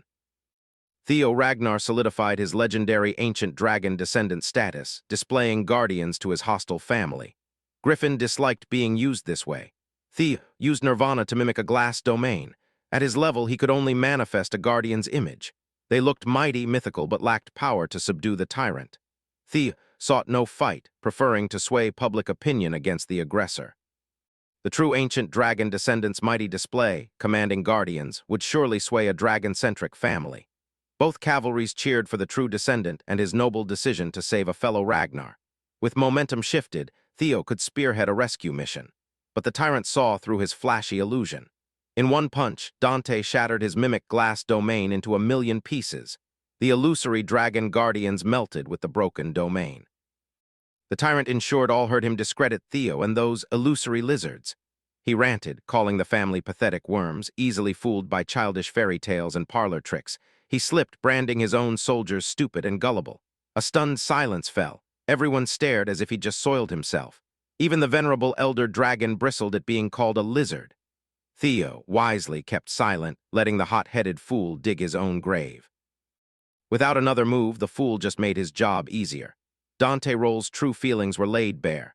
The legends he mocked as stupid might now be his undoing.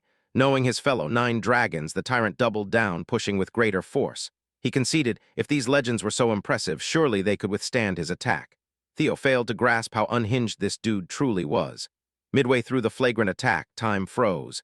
Everyone felt a presence that stopped them dead. Upon landing, he asked why his soldiers aimed for each other's throats, not enemy heads, as the battlefield lit up with his pure aura. Kyle Ragnar, patriarch of the Ragnar clan, had arrived. How could he entrust the front lines to these squabbling youths? Recognizing him, every soldier dropped to their knees. Julius offered no excuses. Dante desperately insisted he wanted to punish a traitor, citing Theo war enemy threads, dragging the Ragnar name through the mud. For that reason, he sought the patriarch's immediate permission to execute the boy. Kyle's dog forgot its place, barking too loud.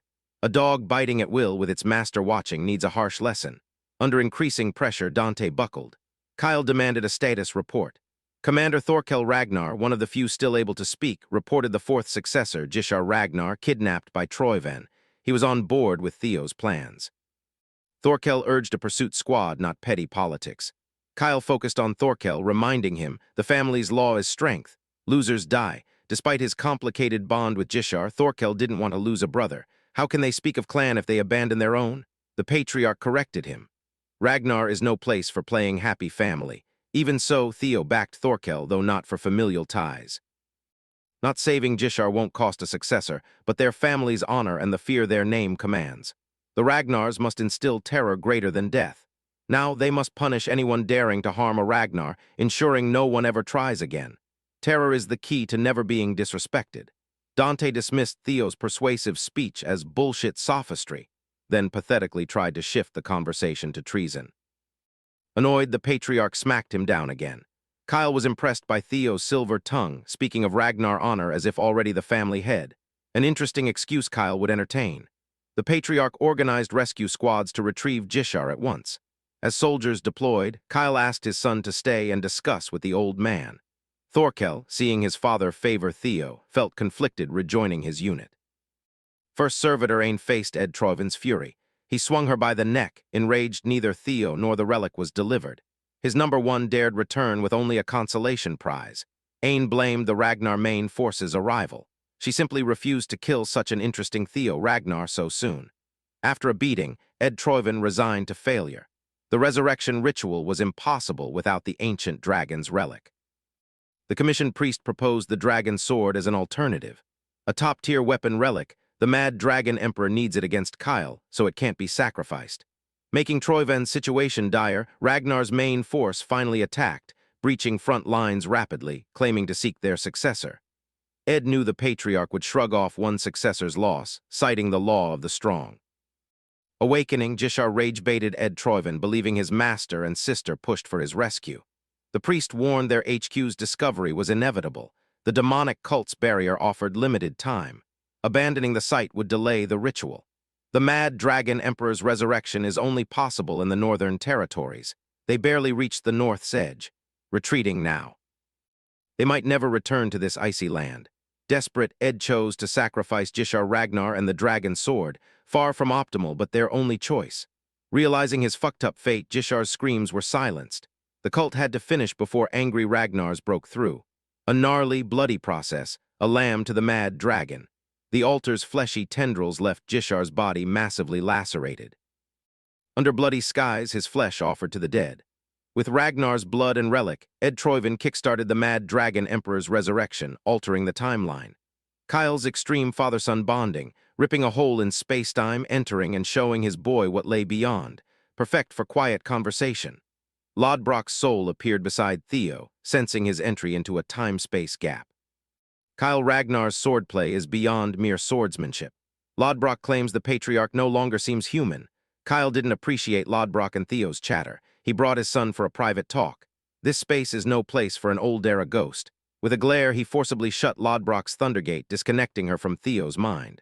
Lodbrok sustained damage from the expulsion. Even Theo felt a headache. He'd never truly grasped his father's power. How far can the patriarch see? Kyle somberly asked Theo if he resented his father's neglect and endless slaughter under his rule.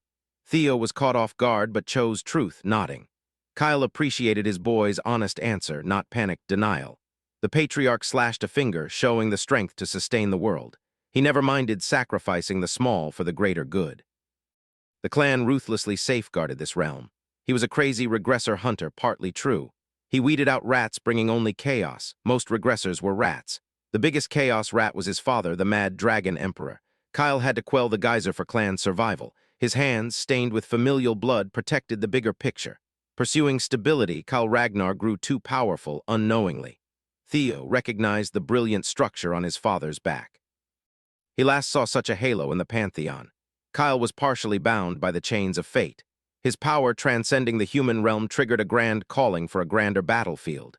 Refusing to abandon his clan, he sealed his power, avoiding the summons.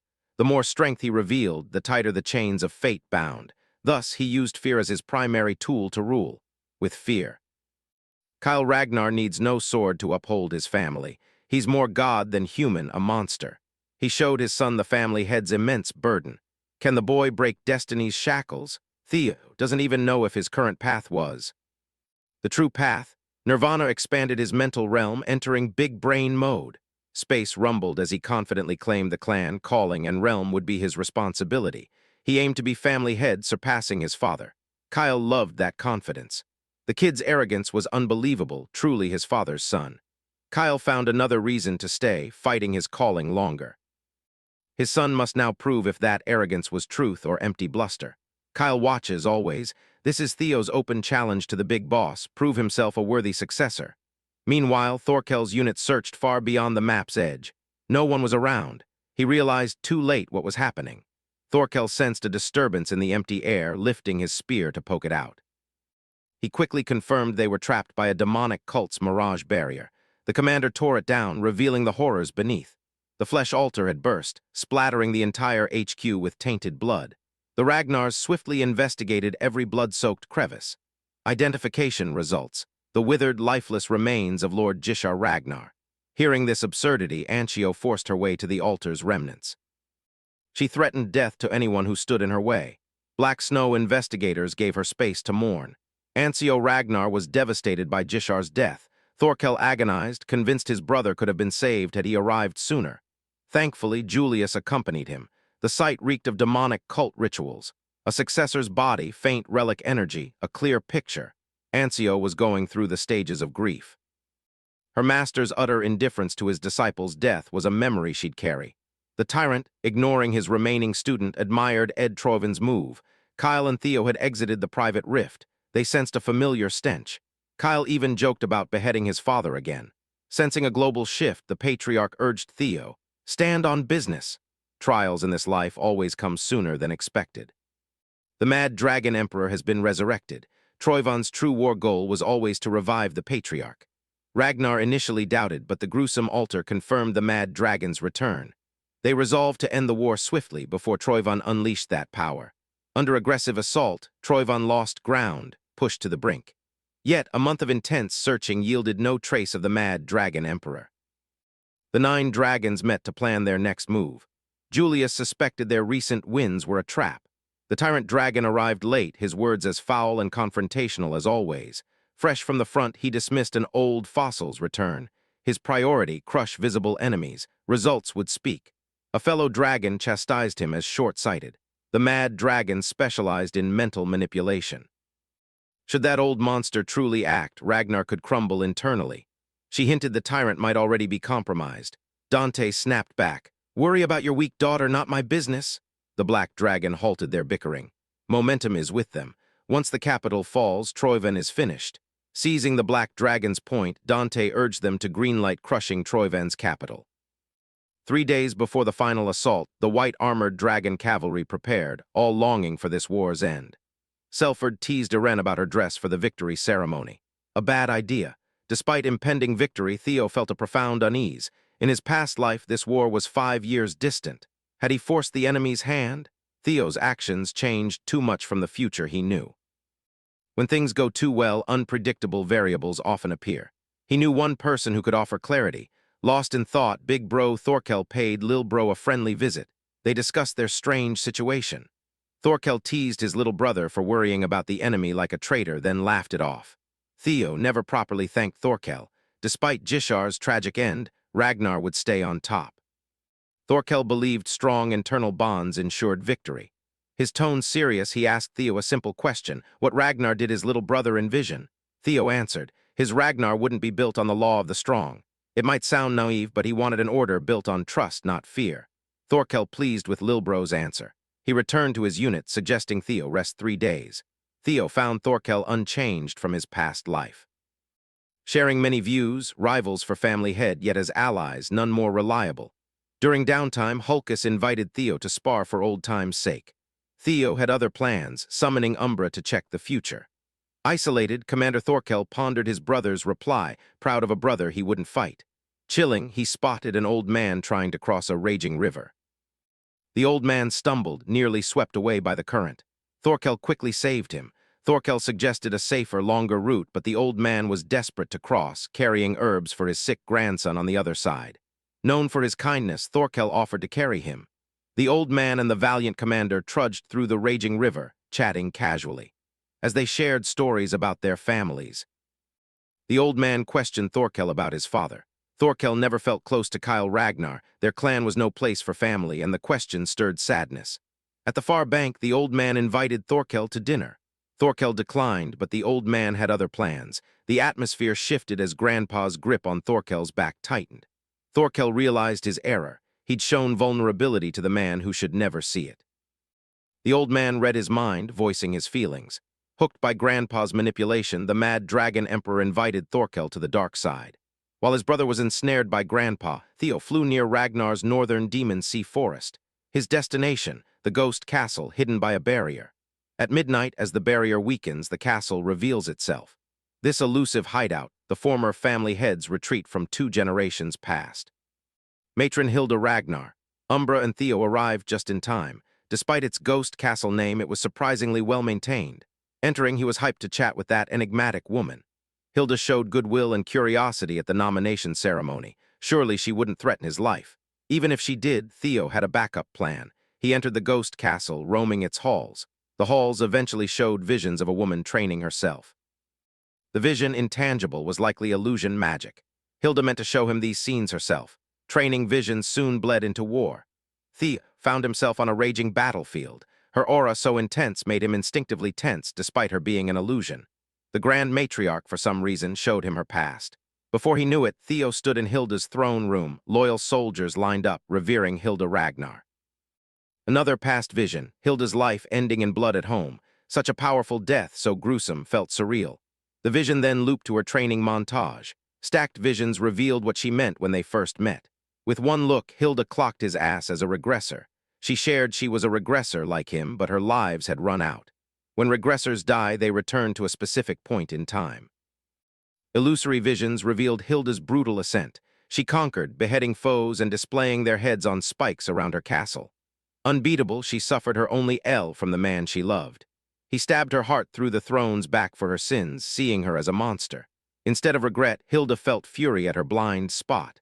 Before her breath ran out, she swore to crush the man she loved with greater terror. If he no longer wished to see her, so be it. Theo then witnessed a montage of her killing highlights. Despite countless deaths, her kill count climbed with each cycle. Eventually, death and destruction blurred. Theo realized Hilda, despite regressions, never escaped the same tragic end. What drove her to madness? Could this vicious cycle of lives corrode the mind? If so, was Theo fated to repeat history? His anxious thoughts shattered, the true Hilda materialized. Reality dissolved. Theo stood in the familiar throne room. She asked if the kid enjoyed her illusion show. Theo, not wanting to be rude, formally greeted Lady Hilda. Their last encounter, the nomination ceremony. She's someone you can never truly relax around. Hilda urged him to chill. They'd already shared deep secrets. With a flick of her finger, reality bent to her will, the room transformed. The empty throne room became a dining hall. Surprisingly, Theo was escorted by a familiar figure, the Ascendant Dragon himself. Rumors had circulated, but this was confirmation. They say Grand Matriarch Hilda keeps the Ascendant Dragon as a loyal servant. It seems true. Who would imagine such power personally serving Theo steak and wine? Hilda noted his reservations. She assured Theo, the Ascendant Dragon is trustworthy, a constant across countless lifetimes, but her regressions hit their limit. Hilda had no precise method to count cycles, only an abstract intuition of regressions banked. She knew nothing of Theo's system window, which provided him concrete information. He then shifted, asking about his father. He spoke of the Patriarch's talk with Kyle, revealing his ascendant state. Hilda's mood soured at ascension. She asked if he'd already seen the Pantheon. Hilda scoffed. First regression cycle and already this far? The Ascendant Dragon tried to calm her ass down. It was surprisingly effective, though she looked ready to tear Theo apart. She admitted to being overly sensitive about ascension. Hilda confirmed Kyle Ragnar is forcefully suppressing the Pantheon's call to remain mortal. He won't ascend immediately, but if he interferes with worldly affairs again, his chains will tighten. The Pantheon's call can no longer be refused. That's why the Patriarch just sits by like an idiot, watching his kids kill each other. Hilda didn't mince words, practically daring him to kill his own grandmother before leaving the mortal plane.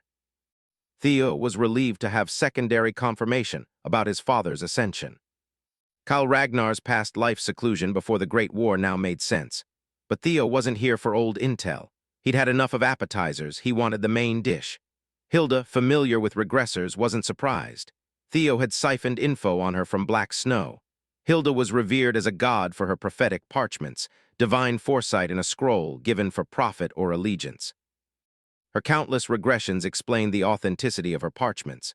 She gathered intel across infinite cycles. With the Mad Dragon Emperor's resurrection looming, Theo desperately needs Hilda's parchments. Hilda claimed her parchments were forged by burning her own lives. Today, she brought up records of the future magical empress, Cassandra. Such valuable information won't come for free. As a fellow regressor, Hilda would offer an honest price.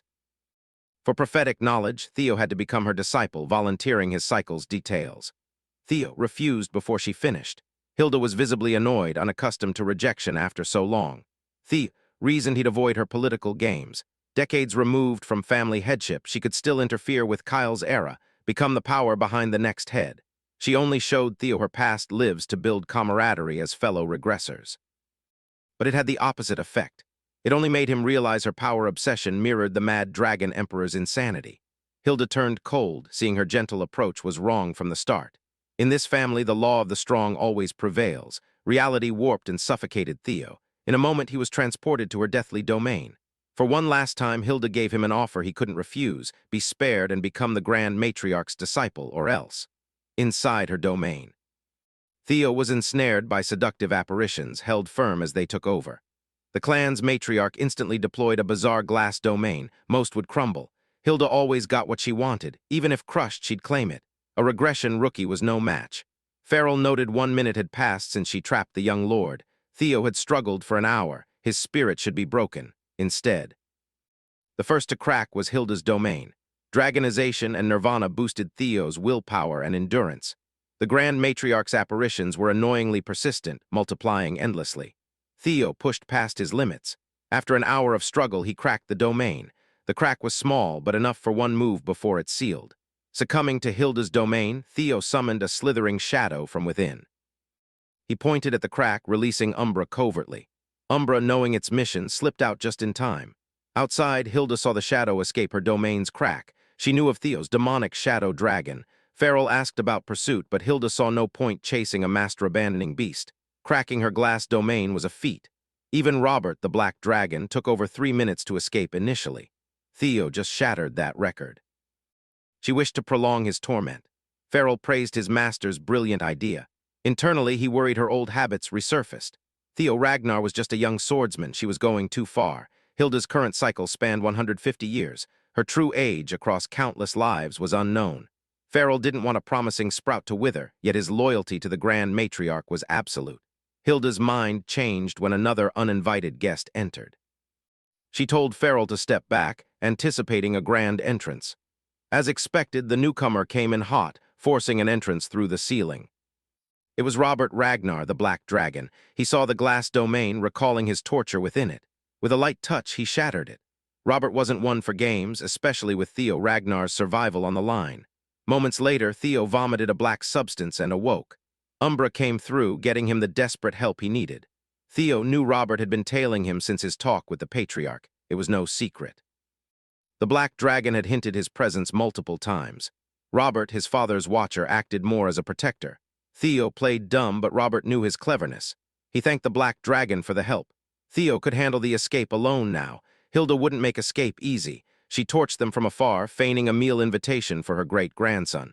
Robert didn't even entertain her abusive ass. Instead, he coordinated an escape plan with Theo. To escape, Umbra had one final assignment.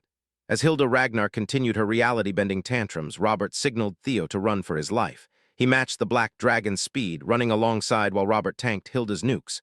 Realizing their intent, she switched to close-quarters combat. Robert, reading her like an open book, effectively blocked her assault, even though the Grand Matriarch could no longer regress. Her greed still lives. To regressors like her, the world is a mere toy to be seized, no matter the cost. Hilda tried to stop Theo, but Robert effectively blocked her. The young lord seized the chance, leaping through the ghost castle's window, a long freefall. Thankfully, Umbra waited, catching him midair. Theo Ragnar successfully evaded his crazy great-grandmother's grasp. As he flew away, Hilda ceased harassing Robert with her blade. She left Farrell to clean up the mess, announcing a brief rest. Robert was surprised she wouldn't pursue the kid. Hilda lost her appetite seeing the boy jump from her highest window, his hatred palpable. Hilda laughed, checking her parchments. Somehow that cheeky brat stole a priceless piece of intel amidst the chaos. After his daring heist and escape, Theo found a humble house in the Edda Empire's Priamo's East slums. Cassandra woke her mother after another nightmare. Mom assured her it was just a dream, though bad people killed her in it. Unnerved, Mom asked if Cassandra was hurt. No, she was tied, forced to watch her mommy's death. Mom reassured her everything would be all right. Tucking her back in, Mom whispered, "Even if your dreams come true, it's never your fault. We'll always be on each other's side, mother and daughter." Tonight, the bad people arrived. The dream wasn't just a dream. Theo hadn't changed. He flew non-stop, following Hilda's parchment. Hard to believe the Empire's heir, Cassandra Edda, future magic empress, spent her early years in the slums. The Ragnar clan serves the Edda Empire, the continent's greatest nation. Long ago, the Imperial Edda clan unified the continent with their hereditary foresight. However, over generations, foresight users dwindled, perhaps punished for over-reliance. The Imperial family is now a mere shadow. Only Cassandra now holds the gift of foresight. If Theo finds and protects her early, she'll be a crucial ally. She's unaware of her status, hidden deep in the slums. Nearing the marked house, Theo smelled blood. He carefully entered. Surprisingly, he wasn't ambushed at the entrance. Upstairs, he heard boisterous men playing cards, oblivious. Theo slipped to the second floor to assess the situation. Hooded criminals had taken over. In the corner, Princess Cassandra Edda was tied in a sack. Her mother lay lifeless in a pool of blood before her. Theo suspected the Imperial family, but it felt too soon. To understand, he'd interrogate the scarred leader. Behind the door, Theo charged an electric attack. Scar noticed, tried to rally his men, but they were instantly massacred. Scar charged, only to be pinned by electrifying daggers. He pulled the "Do You Know Who I Am" card, perfect for Theo. Scar recognized the young lord, a frontliner, knowing much about Theo and the war. He clearly worked for Troyvan, clueless how things went sideways. Troyvan's 8th servitor aimed to take Theo's head. He earnestly grappled with Goat, but a single dagger stopped him cold. Theo usually faces interdimensional threats. A scrub like this is easy. As a servitor, Act had tricks. His skin flared bright red like a second-gear Luffy, desperate to drag young Ragnar to hell. Act didn't want to die. His rendezvous with the Azure Peak squad had gone sideways. That squad was to retrieve Cassandra. Theo wasn't surprised by Number 8's desperate charge. Servitors always self-destruct when cornered. He easily dodged Oct's predictable attacks, severing that red bastard's head. Head and body hit the ground with lifeless thuds, then exploded in demonic glory. Theo re-entered the house, respectfully covering the mother's remains. Hilda's parchment never mentioned Troyvan targeting Cassandra. The Mad Dragon Emperor's return created a wild card. Theo felt partly responsible for the woman's death. Cassandra sensed movement, asking if her mom was okay, begging Theo to speak. A closer look at the future Empress revealed her blindness. A cruel twist of fate. The one who sees the future is blind to the present. He considered telling Cassandra the truth, but she already knew, having dreamt this night. Her dreams always came true, but tonight was different. Her dreams always ended with her capture. But in reality, someone saved her. Perhaps Big Bro Theo could change the future. The 5th scenario quest began: find and protect the future Empress.